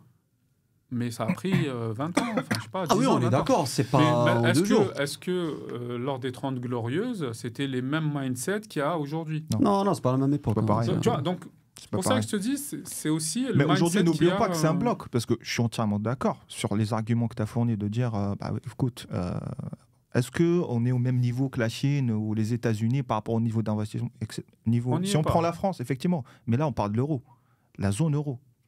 C'est censé être un bloc, on va faire face, c'est un peu le deuxième, c'est le premier marché mondial, je pense, en termes économiques. Moi tu m'emmènes vers une discussion politique. Non, mais voilà, c'est juste... on va pas entrer dans le politique, mais tout ça pour te dire que dans l'idée, il faut avoir aussi la vision économique. La vision économique dit l'Europe, c'est pas forcément la première économie du monde. C'est tout. C'est le premier Pour moi, marché. l'argent, franchement, c'est pas un problème, l'argent. Je suis pas sûr. C'est pas la première économie, c'est le premier marché. Quand on dit économie, c'est pas que de l'argent. C'est aussi les priorités que tu donnes, les secteurs prioritaires que tu mets en place. C'est la vision, du coup. Voilà. C'est la vision court, moyen terme. Ouais. Il y en a qui sont sur la vision long terme. Peut-être que les enjeux long terme de l'Europe ne sont pas les enjeux long terme de la Chine ou des États-Unis. On n'est pas dans les petits papiers Bien sûr. Nous, on est en bout de chaîne. Hein. C'est-à-dire, on est vraiment en bout de chaîne. On ne voit que ce qui est visible à court terme. Non, tout ça pour résumer. Donc, le cloud, on peut le voir sur plusieurs prismes. Hein. Voilà. Donc, tu es une entreprise, tu cherches voilà, le business, enfin, c'est du business. C'est de la Cherche à gagner, voilà. rentabilité. Mais quand tu es en posture pays, donc c'est pas la même chose. Et même l'adoption, elle n'est pas pareille. Il faut une stratégie. Voilà, ça dépend du gouvernement qui est en place et tout. Elle est encore plus corsée. On est d'accord. Parce qu'au fait, bien sûr, hein. L'enjeu qui n'est pas l'enjeu pécunier, qu'une entreprise peut t'obliger, parce que tu es employé, tu sais qu'il y a de la renta, si ça ne marche pas, tu mets la clé sous la porte. Au niveau d'un pays, le mindset des fonctionnaires, le mindset comment dirais-je, les enjeux de digitalisation, etc., sont parfois bien perçus, dans le sens il faut accélérer. Et parfois, c'est tout autre. C'est plutôt... oui, mais j'ai une crainte de ce que sera mon quotidien en tant qu'employé de l'agence je ne sais pas quoi ou du ministère je ne sais pas quoi. Comment je me transforme. Et tout ça, je te disais, c'est du change management qu'il faut aussi avoir dans ses plans de transformation au niveau d'un État. Effectivement. Et même au niveau d'une entreprise, mais ça va plus vite en entreprise parce que c'est un enjeu économique et de survie. Ouais, c'est ça. Là, on a parlé trop d'Europe, États-Unis, Chine. Moi, j'aimerais faire une parenthèse sur ça, parce que faut savoir que Fouad, il a fait une présentation lors du Cité au Forum à Alger. J'en ai fait plein de présentations à Alger. Mais le Cité au Forum, je l'ai vu. Du coup, il a fait une petite présentation. Est-ce que tu peux nous en parler rapidement pour enchaîner sur le sujet du coup, transition. Alors moi, j'ai mon côté un peu nationaliste. Et le drapeau. Attends, je l'ai dans ma poche. Il est chez moi, t'inquiète. En fait, moi, depuis que j'ai quitté l'Algérie, dans le sens quitté résidentiellement parlant. Pas avec le cœur. Voilà, le cœur y est encore, etc. Et on y va très souvent. J'acculture le pays à ce cloud, à ces nouvelles technos, à cette nouvelle ère. Je fais mon maximum, je vais dans les écoles, je fais les conférences, j'essaie de discuter avec les experts au niveau gouvernement ou au niveau privé, secteur privé. Il y a vraiment des bloqueurs, etc. C'est bien de les remonter et de s'approprier ça. Mais il y a aussi la volonté vraiment d'acculturer, d'accompagner, de préparer à cette nouvelle ère. Et moi, je fais ça gratuitement. J'y vais, je prends mon bâton de pèlerin, on m'invite à des cités au forum ou d'autres événements. Parfois, je m'invite. Je dis, écoutez, je suis là. Ce qu'on fait, Momen et moi. Je voudrais venir vous parler. Je voudrais venir vous parler de ça. Est-ce que c'est bon pour vous? Et puis voilà, ça ping, comme on dit. Parce que, au fait, et même je l'ai fait ici pour la petite anecdote. Je suis parti à un service public ici algérien. Et j'ai dit au consul de l'époque, j'ai dit, écoutez, si vous avez besoin d'aide, moi je fais ça. On a travaillé ensemble sur un sujet. Et c'était super bénéfique. Voilà. Mais moi, je suis sur... C'était qui? C'était Kennedy ou je ne sais plus quoi qui disait vois ce que tu peux faire pour ton pays plutôt que d'attendre que ton pays fasse quelque chose pour toi. Enfin, c'était une phrase... Mais c'est une belle phrase. Peu importe ce qu'il a dit. Regardez ce que vous pouvez faire pour votre pays plutôt que l'inverse. Moi, je suis volontaire. Donc, depuis des années, je le dis, je suis volontaire. Je suis là pour aider un maximum. Et donc, dans le cadre du Cité au Forum, j'ai trouvé, et puis c'était un enchaînement d'événements depuis quelques années, qu'on commence à parler cloud de façon plus sereine. Alors avant, je disais ça, mais on me disait jamais. De quoi tu parles? Souveraineté, data, cybersécurité, machin. Bon. T'as même eu loin. T'as même une loi. Donc ça a évolué en fait. C'est laquelle? C'est celle de la donnée. Donnée, oui, mais elle est récente celle-là. Moi je te parle depuis 10 ans qu'on me dit la même chose. C'est quoi cette loi? C'est mode RGPD Non, la donnée elle sort pas du territoire national et ça. Consentement ou pas? Ah non, elle sort pas. Sauf dérogation, il a raison. Tu peux demander une dérogation. Pour les entreprises publiques. Pour le privé. Oui, pour les entreprises publiques. J'imagine. Pour le privé, tu as la possibilité de demander une dérogation selon le traitement qui en est fait, etc. Alors, j'ai pas vu de dossier de dérogue. Je suis pas expert là-dedans. Tu sais, tu parles de ça. La dernière fois, on a fait une conférence à l'école d'intelligence artificielle et on a eu cette question pour dire est-ce qu'on a déjà eu cette dérogue en face des yeux, est-ce qu'on l'a déjà utilisé? On n'a pas su répondre parce qu'on ne savait pas. On ne savait pas. Mais on a eu cette question, effectivement. En même temps, tu as cette possibilité qui est décrite dans la loi. Ouais. Mais donc, est-ce que c'est un dossier, et puis je suppose que c'est un dossier que tu dois accompagner là-dessus. Enfin, je ne sais pas quelles sont les contraintes. véritablement, mais il y a une agence qui s'occupe de ça. Complètement. Tu as une agence gouvernementale qui va s'occuper de ça. Qui est là pour ça et qui fera son job. Mais en tout cas, franchement, bravo par rapport à ce que tu es en train de faire. Nous, je pense, on commence. Ça fait pas longtemps qu'on le fait. On le fait sur les universités, sur les écoles. On essaie un peu aussi de... On met plus sur un aspect technique, sur des formations un peu plus orientées techniques. On est vraiment motivé pour aller dans des salons, pour faire des confs en présentiel, etc. Mais franchement, bravo par rapport à ce que tu es en train de faire. Et tu as eu l'occasion du coup d'échanger avec des acteurs locaux et d'échanger sur la partie cloud. J'ai eu la chance, c'est vraiment une chance, de pouvoir échanger avec les acteurs locaux, secteur privé, secteur public, et j'ai pu aussi échanger avec le secteur militaire. Donc, défense publique et privée. Donc j'ai eu cette chance-là de pouvoir discuter avec tout le monde, de prendre les avis, de prendre le pouls, comme on dit, pour savoir où on en est. Et ça, c'est grâce à tes interventions. Réseautage, ce réseau, on revient sur les partenaires de confiance. Il faut donner, il faut aider. On est là pour aider, on est là pour donner du temps. C'est ça. C'est là où je mets l'accent sur ça. La communauté, on dit toujours, il faut partager. Et je tiens à préciser, on n'est pas là pour être des sauveurs. Ah non, c'est pas d'accord. Parce que parfois, j'ai vu des compatriotes qui descendent à Alger. Non mais attends, qui descendent à Alger en mode je vais tout révolutionner, ils vont voir. Et les gars, ils nous ont pas attendus. Et ils sont très bons dans ce qu'ils font, d'accord. Parfois, il faut juste leur partager des expériences. Des retours d'expérience. Des retours d'expérience qui vont ouvrir les chakras, comme je dis. C'est le partage, c'est tout. Et puis à partir de là, voilà, ils construisent très bien par rapport à leur environnement et par rapport à, tu disais, la géopolitique autour, etc. Et c'est ça qui est important. C'est-à-dire, on n'est pas là pour... et c'est important de le dire, on n'est pas là pour être donneur de leçons. Non. Et à partir de là, tout se passe bien. Après, oui, c'est pas du jour au lendemain qu'on vient te dire, écoute, on aimerait échanger avec toi sur ce sujet-là ou autre. Voilà, tu tisses un environnement, tu crées un environnement de confiance, un trustable environnement. Et tout vient tout seul après. Après, on discute. On est là pour discuter, on est là pour aider un maximum et apporter justement ce qu'on peut apporter de valeur. La valeur, c'est ça. Voilà. Okay. Du coup, comment ça se passe le cloud en Algérie, la vision déjà, avant de passer au cloud, les startups, moi je vois qu'il y a beaucoup d'initiatives aujourd'hui. Et parce que tu en as parlé un peu le gouvernement, on a parlé de stratégie de gouvernement. Et aujourd'hui en Algérie, je suis beaucoup, tu vois, par rapport à l'actualité, ce qui se passe, etc. Et j'ai l'impression, je sais pas si l'algorithme fait que je t'en veux que sur des choses. Moi aussi j'ai l'impression la même chose. Ça c'est connu. L'algorithme qui te donne ce que tu veux savoir. C'est pour ça que je voulais te poser la question. Déjà, premier élément, on communique mieux.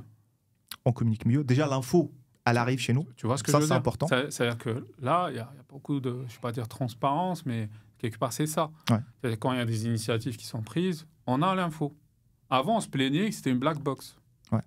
Mais il y a les réseaux sociaux maintenant, ça s'est développé aussi. Tu sais, même avec des réseaux sociaux, tu ne sais pas ce qui se passe en Corée du Nord. Hein, avec tous les réseaux sociaux que tu veux. Dans le sens où quand l'info ne veut pas être partagée, elle ne l'est pas. Mais là, sur les initiatives qui sont prises, je trouve qu'on a beaucoup de com'. Mais il faut voir l'esprit des étudiants. Je pense que tu as échangé avec les étudiants de nouvelle génération. J'ai même fait des start-up week-end et tout. Je pense que tu as vu l'esprit qu'ils ont. Moi, on a été hyper volontaires. On n'était pas comme eux. On avait d'autres objectifs à l'époque. Mais j'en ai échangé. On en a parlé, on était dégoûtés. On dire, nous, on était. Je leur ai dit, on n'était pas comme rien, tu vois. Mais c'est pas pareil. Nous, à notre époque, c'est pas pareil. On n'avait pas les moyens qu'il y a aujourd'hui. C'est pas question de moyens. Non, je te dis, il n'y a pas les moyens qu'on a aujourd'hui. Je vais dire qu'on a pas. Soyons honnêtes. Déjà, est-ce qu'on parlait de start-up, tu savais ce que c'est une start-up ? Je suis sûr que tu savais pas. Quoi ? Bien sûr, je savais pas. Moi aussi, je savais pas. Moi non plus, je vous rassure. C'est rassurant. Moi, c'était la bonne vieille usine. C'est tout ce qui marche, tu vois. C'est génial. Il faut aller chercher son stage là-bas. C'était pas... Encore toi, c'est pas la même époque. Mais c'est bien. Ça évolue. Et du coup écoute, il y a beaucoup de secteurs qui s'animent. On parle du secteur des startups. On parle de l'IA aussi, il y a beaucoup d'initiatives. Il y a eu un comité national de l'IA qui a été créé, etc. Mais là, c'est juste des paroles ou il y a des gens qui sont lancés techniquement, on va dire ? Non, pas encore. Ça, pas encore. Ok. On est dans la phase. On revient à ça. Le monde européen, alors. On régule et on parle. Vous êtes trop ingénieurs, je trouve. Ouais. Parce que vous êtes tous les deux là, à chercher à aller vers qu'est-ce qu'on fait techniquement? Alors, c'est quoi le code? Non, ce que je voulais, c'est pas technique. Est-ce qu'il y a des gens qui ont lancé des projets? Alors, genre, je lance un projet pour le vendre. Tu as déjà le comité là, de l'IA, par exemple, qui travaille sur la stratégie IA nationale. Donc, c'est des chercheurs, c'est des penseurs, chercheurs ou pas. Il y a des gens des secteurs privés, il y a des gens qui sont à l'étranger, qui sont au Luxembourg, non, mais c'est pour ça que je te dis, etc. c'est très ouvert, très large, qui sont là pour, justement, je te disais, amener de la valeur là où elle peut être. Qui vont réfléchir à la stratégie nationale. Donc, je suppose que c'est un livrable qui, derrière, va être mis en place. Il va être exécuté. Il y a un suivi de ça. On est en mode européen, ça veut dire on régule, après on commence à produire. Non, on réfléchit à la stratégie. Je voulais revenir à ça. Ouais, c'est pas de la régulation. Normalement, une stratégie, c'est pas une loi. Même si on peut découler de la stratégie une partie réglementaire, il n'y a pas que ça. Il y a une partie investissement, il y a une partie skilling, par exemple, les écoles, qu'est-ce qu'on va faire pour former. Si je reprends ce que tu as dit tout à l'heure, c'est le modèle anglo-saxon où on produit, après on va voir pour stratégie. On n'est pas dans ce modèle-là. Alors, justement, un peu plus. Dans le sens où, parce qu'on s'est ouvert aux Algériens de l'étranger, on amène un nouveau mindset. On essaie d'insuffler un nouveau mindset. Après que ça soit suivi... Parce que ce n'est pas une question on se heurte plutôt à des bloqueurs locaux, enfin, dans le sens au quotidien. On ne peut pas faire ça parce que finalement, il nous manque ça. On ne peut pas faire exécuter de l'IA parce que l'infrastructure, il en faut une peut-être plus sérieuse, ou plus costaud, ou plus récente. Donc, quand tu es tout ce qui est investisseur et tout, c'est mature ça? Il y a des investisseurs, il y a des business angels et tout. Comment tu veux que ça soit mature? C'est un domaine qui commence tout juste. Complètement. Non, mais il y a des gens qui veulent investir. D'accord, tu as déjà ça. Tu as une volonté d'investissement. Que ce soit celle de l'État ou que ce soit celle du secteur privé. D'accord ? Non, surtout privé, je parle. Il y a les deux veulent investir.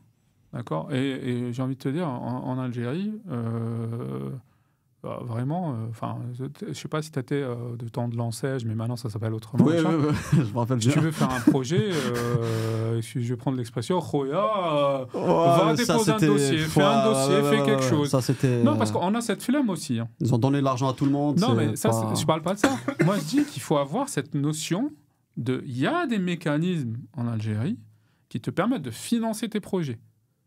Sûrement. Non, mais il y en a. Il faut juste connaître, il faut ouvrir la boîte. Le Startup Label, là. Après, tu as Algerian Venture qui va te financer une partie de tes besoins en fond. Mais va demander...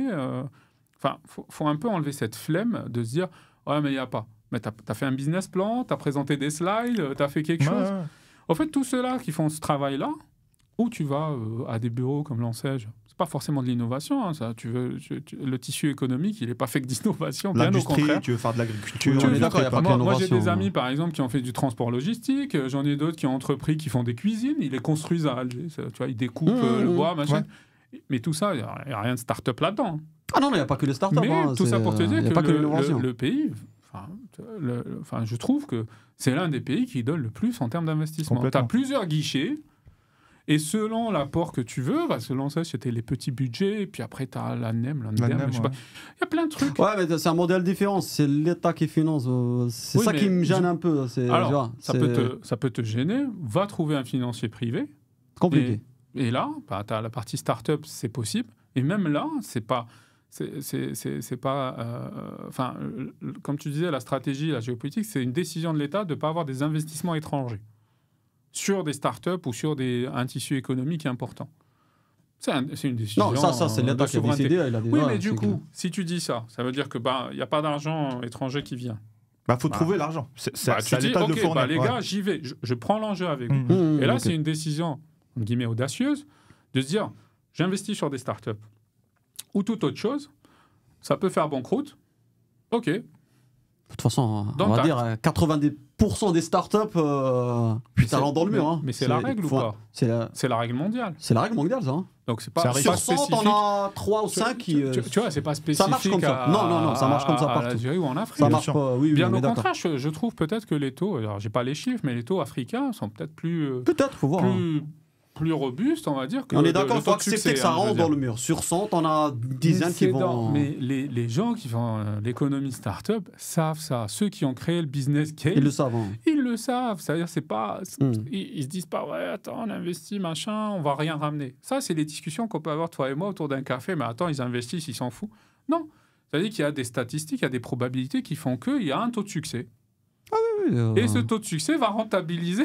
Un business angel qui investit, par exemple, il ne va pas mettre tous ses œufs dans le même panier, comme tu dis. Exactement. Il sait qu'il croit ou pas au projet, mais il sait qu'il y a une grande chance dans le mur, donc il met un billet qui peut se permettre de perdre. Moi, je trouve déjà ces initiatives-là de pouvoir avoir de l'investissement, ok. Après, tu as le volet réglementaire et bureaucratie qui est là.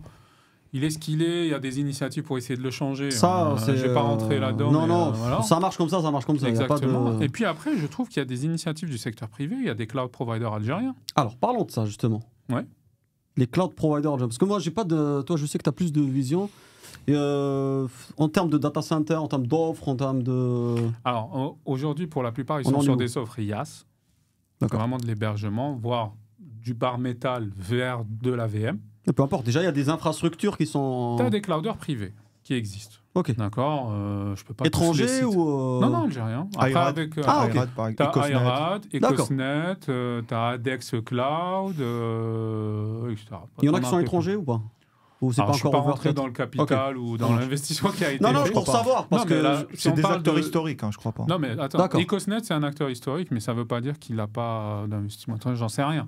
Mais l'objectif, ce n'est pas de savoir s'il y a un investissement étranger, c'est plutôt de savoir où il est localisé, qui sont les équipes qui opèrent. D'accord, donc ils sont tous localisés en Algérie. Les équipes qui opèrent sont des équipes algériennes. Donc il y a les skills déjà. Les skills sont là. Et puis après, bon, tu as... Moi, je débat toujours sur la maturité des services qui sont proposés parce que pour moi, tu sais, les Algériens, on est quasiment tous des ingénieurs. On connaît tout. Des docteurs, des architectes. Voilà, donc on est plutôt sur la partie technique, on adore ça et je le vois avec vous deux là. On adore tout. Vous êtes pragmatiques, vous les trucs. Et du coup, le volet service, côté ingénieur qui sort à chaque fois. Voilà, et du coup, le volet service, qui est plutôt le volet conseil que je prône, je le trouve pas forcément. Enfin, il manque un petit volet. Oui, j'en suis certain. Mais on parlait de maturité tout à l'heure, Cloud. La maturité du service, elle vient au fur et à mesure. Que le temps. Hein. Voilà. Et avec les expériences. Faut qu'il y ait le besoin aussi. Le besoin d'eux. Faut que tu aies le besoin d'externaliser. Pour avoir ce service, il faut que les entreprises... Tu parlais de CTO Forum tout à l'heure, etc. Ma première phrase, c'était « Mais je suis désolé pour vous et de l'obsolescence que vous vous trimballez tous les jours. » Ouais. J'en suis vraiment désolé. C'est-à-dire qu'aujourd'hui... Là, tu t'adressais aux sociétés aux sociétés algériennes, qui veulent avoir au secteur public qui était là. C'est pas qu'ils veulent avoir... Tout le monde a son serveur dans son coin. Ou ses serveurs. Mais justement, c'est pas ça, aujourd'hui, l'IT, pour pouvoir justement proposer des services, le go-to-market. On veut une start-up nation. On veut une nation économiquement forte. Aujourd'hui, on le voit. Si tu n'as pas l'infrastructure, ou du moins les usages qui vont avec, avoir un go-to-market rapide,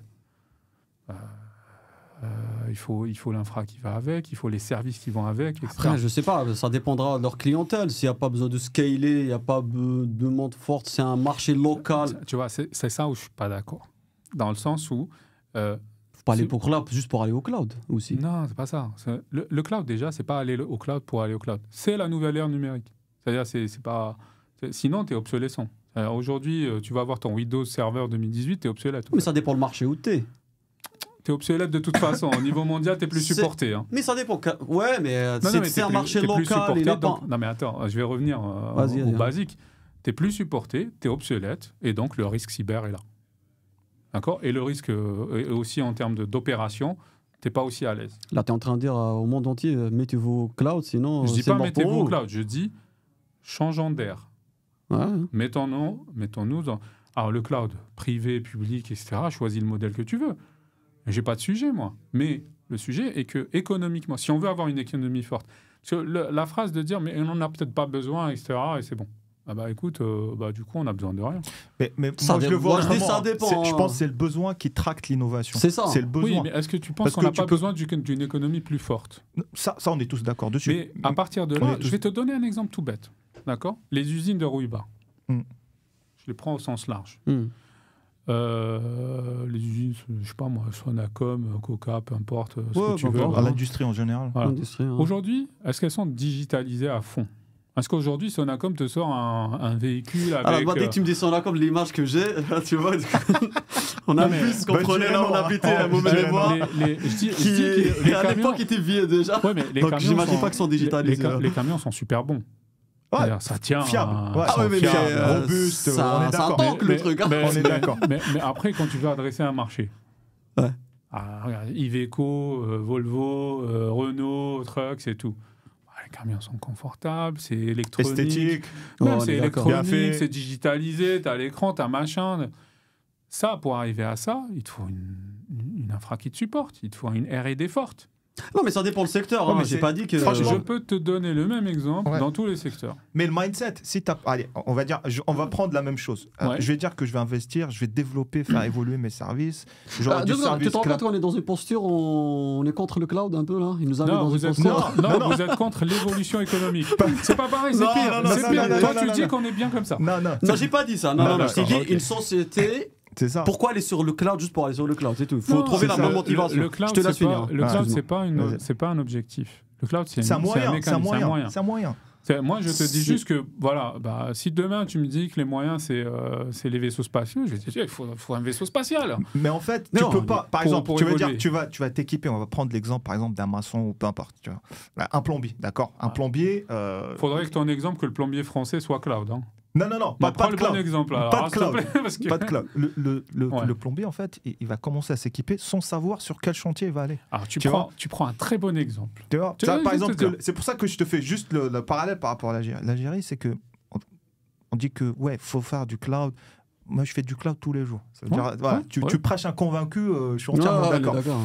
Mais si on n'a pas de besoin, ça veut dire, pour moi, en fait, tout ça se tracte.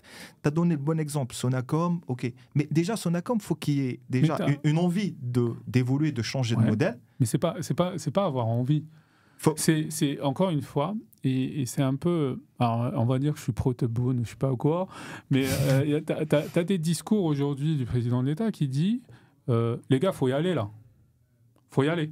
Faut faire. Ça dépend des secteurs. Il y a des secteurs, on est d'accord. Il a dit, moi je suis un peu plus parce que on a un président normal qui fait des discours, qui parle. Faut l'écouter. Ouais. D'accord. Bon, moi j'écoute. Tu parlais tout à l'heure. Je vois pas de stratégie. J'ai jamais lu un document de stratégie, etc. Ah, je n'ai pas dit ça. Non. On va couper ça. On parlait de l'Europe. Le truc. Hein. Non, j'ai parlé de l'Europe. Oui, et c'est moi qui ai parlé de ça. C'est pas... Ah oui, ok. Voilà. En Algérie, c'est lui pas encore qui a parlé de ça. Okay. Mais tu as des stratégies qui sont définies, qui sont écrites. Ouais, par contre, on a aussi cette fainéantise de ne pas aller chercher l'info. Tu as des lois qui sont écrites. La loi de RGPD ou autre. On a cette fainéantise de ne pas lire. On a une dette culturelle qui fait que au fait, on n'y va pas. T'as vu combien d'articles il y a dans la RGPD aussi? Écoute, faut y aller ou pas? Je vais pas passer mes soirées à dire. Ça, je comprends. Il y a des avocats spécialisés. Ça, je suis d'accord. Mais du coup, elle y est. On peut pas dire qu'elle y est pas. Bien sûr. Très bien. Pareil, quand on a un président qui dit, les gars, économiquement, faut y aller. Arrêtez de vous bloquer par non, mais j'en ai pas besoin. Adresse le marché africain. Il y a plein... la dernière fois, il y a deux... mais tu sais, entre le président et le mec qui est dans l'usine de Sonacom, tu sais, il y a combien de strates? On est d'accord. Mais justement, je suis totalement d'accord. Et je te dis, c'est la réalité du pays. D'accord? Donc moi, déjà, avoir un sponsoring, et je reviens sur le cloud, avoir un sponsoring au lieu de dire, et c'est l'un des chantiers, et j'étais très content de savoir que ça existait, la numérisation, la digitalisation du pays. On est d'accord. Est-ce que tu l'as entendu avant? La digitalisation, c'était un sujet qui n'était pas... Est-ce que tu l'as entendu avant? Non. Si, on entend parler, mais c'était pas une volonté. C'était pas une volonté. Aujourd'hui, on a un haut commissariat du numérique. Si, il y avait des réflexions. J'ai entendu. Les réflexions, on a tout le temps. Ouais, mais maintenant... Non, mais là, on est dans le concret. Il y a des gens qui bossent sur la numérisation. Ouais, j'ai des potes ils sont bons, ils sont pas bons, ils sont rapides, non, ça, ils sont pas rapides. Ça. C'est pas mon sujet, ça veut dire qu'on faut commencer. Ça a commencé. On a commencé quelque part. Ça, c'est bien. On y va, here we go. Rien que les extraits de naissance maintenant, ça... Avant et maintenant, mais ça, t'es pas obligé de déplacer là où t'es. Le ministère de l'Intérieur est celui qui est le plus avancé, parmi ceux qui sont les plus avancés. D'accord, j'ai pas d'infos. Okay. La carte d'identité, tu la sors, passeport, paf. Tout ça, en fait, c'est... avant, c'était ça a évolué, c'était c'est bien. utopique. Mais bon, tout ça pour te dire qu'il y a des initiatives. Mais là, tu parles de tout ce qui est régalien, tout ce qui est État. Nous, on parlait des secteurs privés. Je te donne un exemple. Ouais. On parlait tout à l'heure. Un gars, bon, c'est ici en France, mais c'est pareil, qui est dans le bâtiment. Et je l'ai installé à Nas. Je lui ai dit, je lui ai fait une offre 365, tu vois. T'as un SharePoint, mets tes documents. Il me dit quoi? Mets-moi mon serveur, je veux le voir ici. Je veux le toucher. Je veux le sentir. Tu vois. mais ça, il ne parle pas d'autre chose. Donc. Mais ça, je l'ai eu. J'ai fait par exemple. Je trouve qu'il a raison, il est à l'aise comme ça. J'ai fait une présentation, je dirais pas où. Pourquoi lui dire va sur le cloud à tout prix, tu vois. Attends, je vais te dire. Je fais une présentation, je dirais pas où, il y a 2-3 ans en Algérie, où je dis voilà, le cloud, c'est quoi, comment on peut consommer le service, etc. Il y a un gars, il lève la main, il me dit mais monsieur, moi, tout ça, vous me parlez de ça, moi j'ai mon petit serveur là, j'ai la clim au-dessus. Il m'a dit le même exemple. Il m'a dit ça marche, je me connecte en Ethernet, machin. Alhamdoulilah, tout va bien. Pourquoi tu veux que j'aille ailleurs? J'ai dit ok, c'est très bien, si c'est ça ton besoin. Ok. Voilà, c'est tout. Si tu penses que c'est ça ton besoin, je n'ai pas à te changer d'idée. Tu parlais tout à l'heure d'un labo qui a dû se transformer parce que c'était une question de survie. C'est une décision sponsorisée. Là, il y avait une motivation. Et c'est pour ça que je reviens au tout début de notre échange, où je disais, les gars, si c'est pas sponsorisé, si c'est pas une décision de survie, tout le monde est content là où il est. On est dans notre confort. Il n'y a pas que la motivation en survie aussi. Non, mais je te promets que c'est niveau sociétal. On est bien. Pourquoi tu irais chercher des problèmes? Pourquoi tu nous... Non, mais tu sais que tu as parlé de niveau de survie, moi je parlais plus de niveau... tu peux anticiper ton marché. Ça veut dire le marché, s'il est concurrentiel, tu es obligé de t'aligner. Le marché, il est là. S'il est concurrentiel, ça veut dire que tu es obligé de t'aligner. Le marché est là. Tu as des clouders algériens qui proposent de l'hébergement et du cloud en mode IaaS. Est-ce qu'ils ont fermé depuis? Non. Donc, économiquement, ça marche. C'est pas subventionné? C'est pas subventionné. Pourquoi je sais pas. C'est pas qu'il y a une volonté. Ils vendent pas du lait. Arrête. Non, mais je te pose la question. Ils sont pas s'il y a une volonté d'État, l'État il peut au départ investir, subventionner. Je ne connais pas un bureau. Non, je pose une question. Ou une subvention pour mettre en place un cloud. Non, c'est des acteurs historiques. Mais non, mais je pose la question, je sais pas. Mais ils n'ont pas scalé aussi. Ça veut dire qu'ils existent, mais ils n'ont pas scalé. Mais c'est le même sujet qu'on a sur. On est à un virage, à une ère qu'on doit passer. Non, ça prend du temps. Oui, mais au fait, je reviens à la blague qu'on avait, tu sais, je ne sais plus c'était quel film algérien. Vous les Suisses, vous avez la montre, nous l'Algérie, on a le temps. Faut comprendre.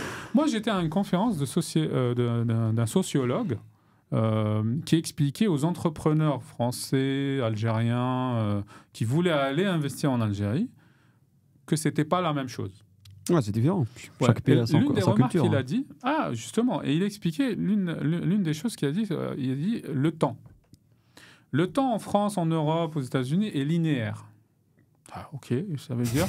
Tu vois, t'es là, t'es en mode, ouais, mais apprends-moi un peu plus, dis-moi. Il est linéaire, ça veut dire que tu as une deadline, c'est la deadline.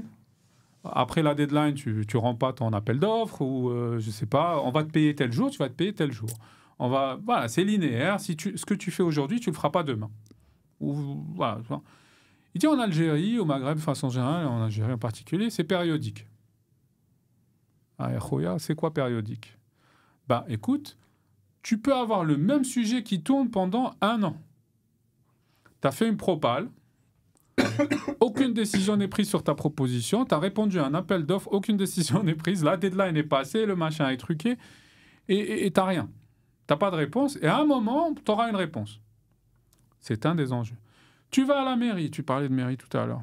Je te parle d'un truc qu'on m'a présenté quand même il y a 5 ans, 6 ans. Ça a un peu évolué depuis. Ça date, Tu vas pour sortir ton casier judiciaire. Tu arrives, le gars, il te dit, il n'y a pas le réseau, Khoya. Pas le réseau. Pas le système, tu reviens cette quand phrase-là. Tu reviens demain. Ah oui. Périodique. Ouais, ça... tu vois, au fait, moi, quand il m'a dit ça, j'étais là en mode, ah ouais, je le vivais à tous les jours et je comprenais pas. Mais là, je comprends. Il n'a pas tort. Au fait, c'est des mindsets. Chacun a sa culture. Et malgré ça, on avance. on avance à Alors, notre vitesse, attention, mais on avance. On n'a pas dit qu'on n'avance pas. Non, Oui, pas du je tout. sais, mais je te On dis a dit juste juste. que voilà, c'est pas la même vitesse. Non, je remets juste. Non, c'est même pas ça. Je remets mon point. Moi, c'était pourquoi obliger tout le monde à aller dire qu'il faut aller sur le cloud. Ah, j'ai répondu à ça. Je t'ai dit, le gars qui m'a dit le serveur il est dans ma chambre sous la clim. J'ai dit ok, très bien. Ah, je vais revoir l'enregistrement alors. Non, mais si tu veux, j'ai dit tout à l'heure, le gars, j'ai fait une conférence à oui, ça je me rappelle. Mais avant, c'est pour ça que je te dis. Quand tu as dit il faut y aller, il faut anticiper dès maintenant à tout le monde. Il faut anticiper la nouvelle ère. Certains secteurs, c'est vrai. Parce qu'au fait, on est sur. Enfin, je reprends l'exemple du CAC 40 ou du secteur public ici. Il faut anticiper. Là, on est d'accord. Il faut préciser le secteur, on est d'accord. Voilà. Mais là, au fait, secteur et taille. Je reviens à ce que je disais au départ. Les tailles d'entreprise et les secteurs, c'est important. Si tu vas parler à l'artisan, tu vas parler à l'artisan qui aujourd'hui, la solution marché qu'on lui propose, il faut bien comprendre ça, c'est de prendre un serveur et de le mettre chez lui. Tu vas à n'importe quelle entreprise informatique, tu leur dis voilà, j'ai besoin d'un exchange, un mail pour recevoir mes mails ou pour stocker mes factures. Quelle est la première proposition qu'on va te faire en ingénierie? Serveur chez toi? Serveur chez toi ou chez moi? Je te promets que j'ai eu ça. Moi, j'ai demandé un service VoIP, machin et tout, pour pouvoir faire du calling et tout. Et la première question du commercial, c'était serveur chez vous ou chez nous? Et comment ça? J'ai pas compris. Je veux du SaaS. Je dis oui, mais serveur chez vous. Donc, il te vend du SaaS si le serveur il est chez toi. Il te vend le serveur, il te vend le truc. Service, et voilà. C'est un package complet en fait. Mais regarde les solutions marché. Pourquoi? Et une fois, j'ai aussi discuté avec des DSI et autres. Je te dis, mais ils m'ont dit, Fouad, t'es bien gentil. Ah, ton cloud, ok, nous, on aimerait bien. Mais demain, je ne sais pas payer la facture en euros. Ouais. Ils ont été très pragmatiques. Là, en plus, tu leur as proposé un hyperscaler. Alors, j'ai rien proposé. J'étais en conférence. J'étais en conférence, je leur disais, voilà, regardez les services que vous avez, Amazon, machin et tout, Alibaba... mais aussi ADEX, IRAD, machin et tout. Ok, c'est pas le même niveau de service, eux. Et je peux te dire qu'aujourd'hui, il y a des entreprises algériennes qui sont sur le cloud public. Ouais. Et ils font une délégation pour la législation. Je t'ai rien dit, je te parle pas de délégation, m'embrouille pas. Voilà. Non. Ils déploient le service sur un cloud public. Leur service est sur du cloud public. Ah, ok. D'accord. Je vais pas citer de nom, mais. Ok, ça existe. Hein. Je te donne un exemple. Airbus aujourd'hui te vend des avions. Ouais. Le système de maintenance est où? Ne dis pas aux US. Non, mais il est où? Je sais pas. Tu penses qu'il est dans un data center, dans un serveur qui va te mettre chez toi ou chez moi? Oui, on est d'accord. Bah, du coup, voilà. On t'a vendu des avions il n'y a pas longtemps. Non, hein. C'est bon. Bah, donc, moi, j'ai rien acheté. Mais je te donne des exemples concrets où voilà, en fait, faut arrêter de se leurrer. Et puis, tu as aussi un tissu PME, start-up, machin et tout, qui, aujourd'hui, consomment du cloud le plus librement. Avec les moyens du bord. Ils prennent une carte Visa... Waze. Je sais pas, Waze, voilà. Et ils mettent le numéro et puis c'est facturé chaque mois. C'est pas Waze, c'est... Ah non, ils prennent Waze. Waze, elle est bien, Waze. C'est une carte, c'est une carte... Non, mais ça s'appelle pas Waze, non, c'est un autre... Non, c'est Waze. Mais tu vois, dans un monde hyper régulé... Waze.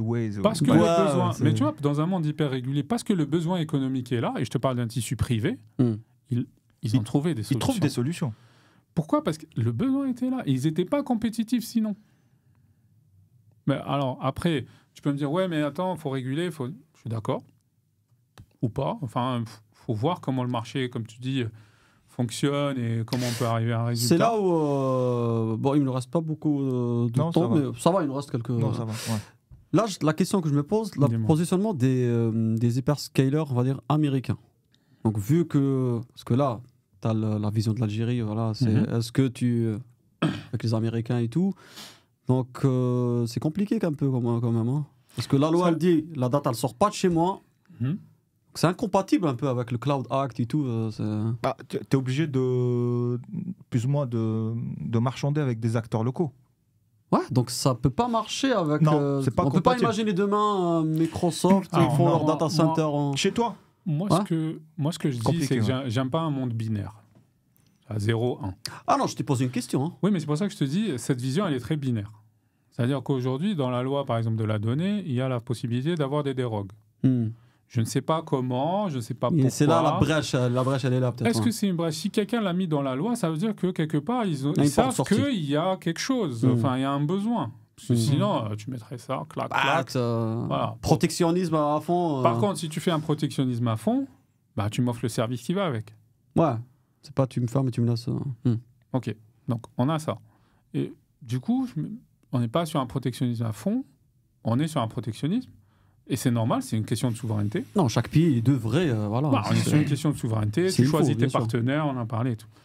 Il y a quelques mois, le président Boone a annoncé la création du data center de l'État avec un partenaire qui s'appelle Huawei. C'est un choix aussi. Ouais. De se dire, voilà, moi je ne sais pas faire de serveur, je ne sais pas faire de ceci. Là, déjà, c'est les alliés qui rentrent en jeu. Hein. Voilà, comme tu as dit tout à l'heure, à qui je fais confiance. Quels sont mes partenaires, avec qui je travaille ou pas. C'est un data center qui a été mis sous l'égide, je crois, du Haut Commissariat du numérique.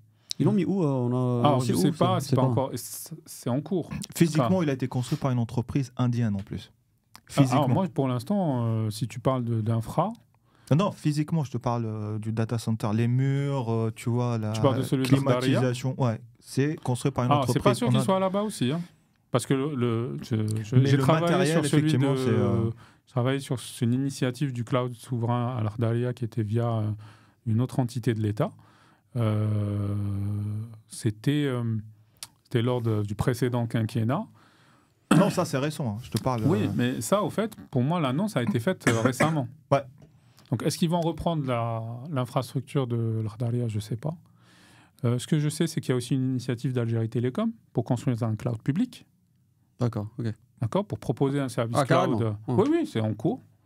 Quand il fait chaud, hein, les data centers là, il faut vraiment de. Ouais, faut sizer, faut bien sizer. Ouais. En termes surtout pour refroidir là, quand il fait chaud là. T'as eu ça par rapport aux fournisseurs de services. Il y a eu des initiatives de Ooredoo et de Jay-Z à l'époque. C'était pour fournir du service à travers Azure Stack. Tu en parles, mais Jay-Z aussi est en train de construire son cloud public. Tu vois, c'est-à-dire qu'il y a ce besoin effectivement, mais à voir. Moi, je suis vraiment impatient en tout cas de on voit voir que ça l'évolution. bouge. C'est pour ça que je te dis, voilà, il y a des initiatives. Et il y a des choses. Économiquement, il y a une lame de fond. Il y a une volonté. Il y a une volonté. C'est pour ça que je te dis, le sponsoring est important. À partir de là, oui, entre le sponsoring en haut et l'exécution en bas, si on peut appeler ça comme ça. Ça prendra un peu de temps, mais ça viendra. Ça prend du temps et il y a un accompagnement. Je suis certain qu'il faut accompagner ces gens-là pour pouvoir comprendre de quoi on parle, pour pouvoir Bien sûr. aller au quotidien. C'est quoi le quotidien? Et c'est là où on peut apporter notre valeur. Et tu as beaucoup j'en ai croisé beaucoup, des Algériens qui habitent en France et qui ont cette motivation, en tout cas, d'apporter l'expertise, le retour d'expérience, surtout, parce que forcément, ils ont été confrontés aux problématiques, ce que tu es en train de dire, un peu la transformation, le change management à gérer. Là, en fait, il y en a beaucoup qui sont prêts, en tout cas, à partager cette expérience. Je ne sais pas combien de pourcentage d'étudiants, on en fait partie, hein, nous trois déjà. La dernière fois, c'est énorme. Tu te souviens, Imad a fait une annonce sur LinkedIn pour dire, écoutez, ça fait 6 mois, 7 mois, je pense. Ah oui, pour dire, on voulait organiser un peu un événement pour ramener un peu tous les experts, un peu de notre réseau, etc. Et on voulait un peu, comme tu as dit tout à l'heure, on voulait prendre le pouls pour voir est-ce que les gens étaient intéressés ou pas. Et dès que ça a été lancé, tu as tout le monde qui a contacté. Des messages. Hein. Ouais, je suis motivé, machin. On y va avec nos propres moyens, juste pour partager l'expérience, etc. Ah oui, les gens sont motivés. Et ça, c'est une force. C'est-à-dire aujourd'hui, tu trouves beaucoup d'experts. Juste les gens qui étaient avec nous à l'université où on était, aujourd'hui, tu as des RSSI, des DSI, cybersécurité. Moi, je l'ai toujours prôné, la diaspora a une force. Une force incroyable et une valeur à amener au pays. Maintenant, ce qui manque peut-être un peu, et je le vis au quotidien, c'est des mécanismes qui font que, réglementairement parlant, ça soit des relations win-win. D'accord? Parce que, on prend du temps, voire parfois même des gens veulent y aller, veulent bosser là-bas. Ouais. Moi, demain, je vais te dire... ma femme va aimer ou pas, j'en sais rien, mais... T'es filmé, attention. Hein. Je sais, c'est pour ça que je te dis ça. Demain, j'ai une proposition. J'en ai pas aujourd'hui, hein, mais demain, j'ai une proposition. Tu peux faire un appel, hein, vas-y. Hein. Demain, j'ai une proposition. J'y réfléchis. Ouais. Bien sûr. Position sérieuse, hein, c'est pas... Complètement. Voilà, j'y réfléchis. C'est-à-dire, je l'étudie. Il y a 10 ans en arrière, je t'aurais dit no go. Hein. C'est même pas la peine, me Tu fais pas de réfléchis même pas. proposition. On n'aurait jamais eu cette discussion. C'est pas mature, on n'y est pas, machin et tout. Là, aujourd'hui, moi, par exemple, je sens que je peux apporter des choses. Comme les personnes qui t'ont contacté pour cet événement. Chacun apporte à son niveau. Hein. On pense qu'on peut apporter des choses. On pense que c'est faisable. Bon, OK. Maintenant, à mettre en place, y a beaucoup de discours sur la diaspora, il faut faire, il faut machin. Quand tu arrives sur le terrain, c'est pas pareil. Quand on reparle sur le discours en haut, le sponsoring et puis l'exécution. Dans le terrain, c'est plus compliqué. J'espère que ça va être amélioré. J'espère vraiment et rapidement que ça peut être amélioré. Je ne sais pas comment, mais why not? Okay. Tu vois, bien au contraire. Et on veut tous, peut-être pas tous, mais moi, ça m'intéresse de faire ma journée. Il faut voir des opportunités aussi. Hein. Mais je te dis, ça m'intéresse d'aller revivre à Alger ou dans un autre ouvrir une société. Non, mais quand je dis vivre, c'est pas juste boire un café. C'est vraiment on est d'accord, hein. Avoir son quotidien. Ouais. On aimerait tous faire ça dans un bon contexte. Ouais. C'est ça. Hein. Voilà. Je reviens sur l'attractivité des pays européens qui est discutable aujourd'hui.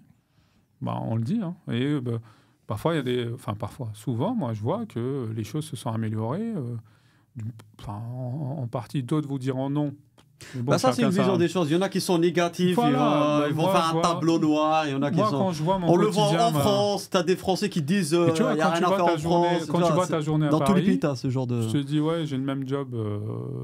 J'ai le même job. Si je peux avoir la journée avec le soleil algérien, je préfère ça, c'est largement. Tu sais, les gens n'y pensent pas, mais bon, moi je vais te dire, mais je vais avoir des ennemis incroyables. Moi, quand je fais un embouteillage à Alger, quand je regarde à ma droite ou à ma gauche, ça dépend le sens de la route, j'ai la Méditerranée, les gars. Ouais. Par contre, c'est pas facile les bouchons. Hein. Non, mais tu vois, j'ai la Méditerranée, je mets la clim, je pense pas au litre d'essence. Ça c'est vrai. Tu vois, il y a des choses qu'on ne pense pas. Il y a des avantages. Ouais. Ici, quand je suis dans un embouteillage, déjà la grisaille et l'embouteillage, t'es dans le périph', t'as pas la mer. Hein. C'est vrai. Et puis à chaque fois au début, quand j'étais arrivé en France, on me disait oui, la Seine, ça fait la Méditerranée, fait comme si. Ah non les gars, c'est pas pareil. Attention pour les JO, ils l'ont nettoyé. Tu vois, ils ont fini ou pas? Je sais pas. C'est bon. C'est bon. Tu peux nager demain s'il fait soleil, tu peux aller. On y va. Bon, franchement, c'était cool. Je pense qu'on a parlé beaucoup de choses. Tant mieux. J'espère que tu vas revenir, en tout cas. J'espère. Nous a fait super plaisir de t'avoir. Super intéressant. Vous êtes connus comment d'ailleurs? Il m'a rappelé, moi je croyais qu'on s'était croisés, mais on s'est croisés avant avec Mourad. Non, il m'a rappelé, il m'a fait un petit coup d'électrochoc. Mais du coup, il y a Mourad qui est un ami en commun. Mourad, si tu veux passer. Faudrait que je pense qu'il est invité. Et du coup, on s'est recroisés au CTO. On s'est recroisés 2-3 fois au marché, parce qu'on habite pas loin. Et après, on s'est recroisés au CTO Forum à Alger. Vous habitez dans le. Enfin, je parle d'Alger, dans le même secteur? Non, on parle d'ici.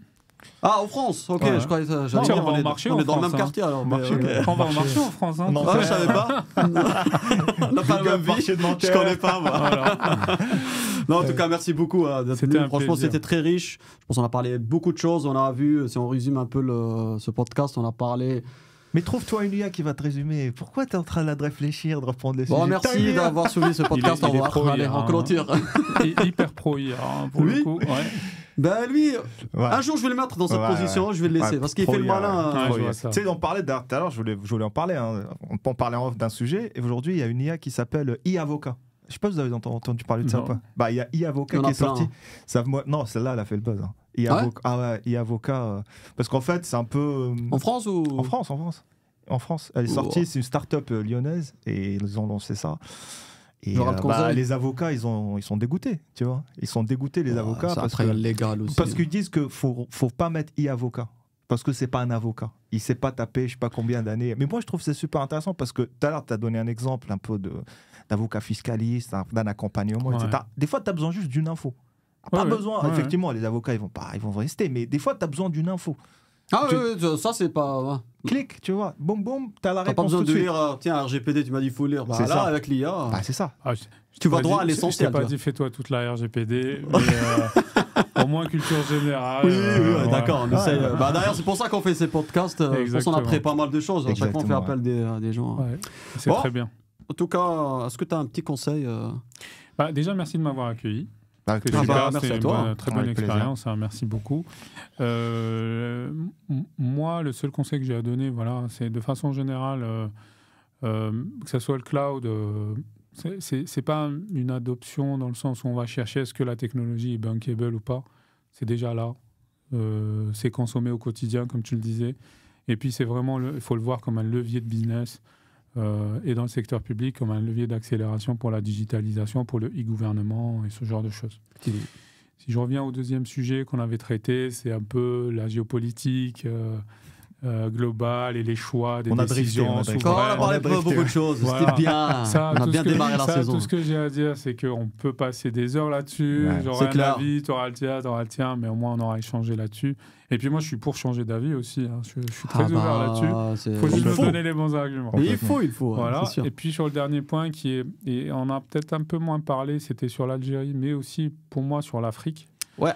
Qui est pour moi très important, c'est que par exemple, l'Algérie peut adresser le marché africain. Le marché africain est un marché énorme. Sur la partie, justement, sur ce changement d'air. On en a parlé dans un podcast avec Faisal, justement. Il y a un changement d'air numérique qui est là. Effectivement. Il y a des pays très avancés qui ont des startups. C'est des startup nations, je pense. Nigeria. C'est Nigeria, surtout, qui le sont plus. Il y en a d'autres aussi. Ghana, Nigeria, Afrique du Sud. Ouais. Et ça pour dire que ces startups ou ces pays où la digitalisation est vraiment bien avancée, faut pouvoir les accompagner avec des infrastructures. Et ces infrastructures-là, elles peuvent être africaines. On parle beaucoup de panafricanisme ces derniers temps. Il n'y a pas de raison qu'on ne se positionne pas comme étant un hôte, dans le sens hébergement. Ouais. Une opportunité, on va dire. C'est une opportunité pour moi. Et il y a 10 ans, j'ai donné l'exemple dans une interview que j'avais donnée à un journal télé, où je disais, écoutez les gars, moi le baril de pétrole, il est à combien ? À l'époque, on était à $50. Je leur disais, une VM sur une journée, c'est $55. Belle analogie. Tu vois, j'aime bien parce qu'on est algérien, on revient toujours au pétrole. C'est la base. Pétrole, gaz, machin. Et le gaz. Et très important, en fait, cette analogie. Combien il te faut pour sortir le baril ? Je ne dis pas qu'on va arrêter le baril demain, hein, mais diversifier. La diversification, on parle du tourisme, on parle de... Énergie renouvelable. On parle de beaucoup de choses en ce moment. Mais moi, le premier truc, c'est l'industrie cloud et l'industrie data center, où on a le coût de l'énergie, et il est ce qu'il est. Les surfaces, je peux te dire quand disponible. Il y a de l'espace pour ça. L'humain est là. Skills, L'infrastructure, alors, ce que vous savez peut-être pas, mais c'est que l'Algérie est fibrée en fibre noire sur l'ensemble du pays. Et ça, depuis beaucoup d'années. Non, je savais pas ça. Okay. Et par contre, donc on a les tuyaux. Maintenant, il faut mettre les données. Et ça va venir. Et justement, c'est pour ça que je dis, il y a beaucoup, moi je trouve qu'il y a beaucoup de c'est pas d'initiative, mais aussi d'espoir, dans le sens où, prenez votre valeur, celle que vous avez, peu importe laquelle. C'est ce qu'on fait. Hein. Et proposez-la. Ah, mais c'est ça. Et à partir de là, vous verrez, ça ping pas. Mais au moins, vous aurez fait l'effort et à partir de là... Entièrement d'accord. Merci beaucoup. Momen, un petit mot pour la fin ? Non, je pense... T'es content d'avoir repris aujourd'hui, ça fait longtemps, hein ? Ouais. Ça t'a manqué à vous. Prochaine saison. Mais les gars, vous habituez pas, c'est pas le... Là, c'est exceptionnel. Merci à Arthur, que vous voyez pas derrière, qui nous a fait toute cette étape, franchement... Parfait. Là, on a le son qu'il faut. Je pense que personne n'a le droit de se plaindre du son. Là. Non, il va être banni. Moi, je te dis, il va être banni. Le mec qui dit, le son, il est pas bon, banni. Non. Banni. En tout cas, merci Arthur. Et merci Momen, merci Fouad. Merci à vous de nous avoir suivis. Donc, abonnez-vous et on vous dit rendez-vous, je perds mes mots. Rendez-vous au prochain épisode. Allez, ciao. À bientôt. Salut.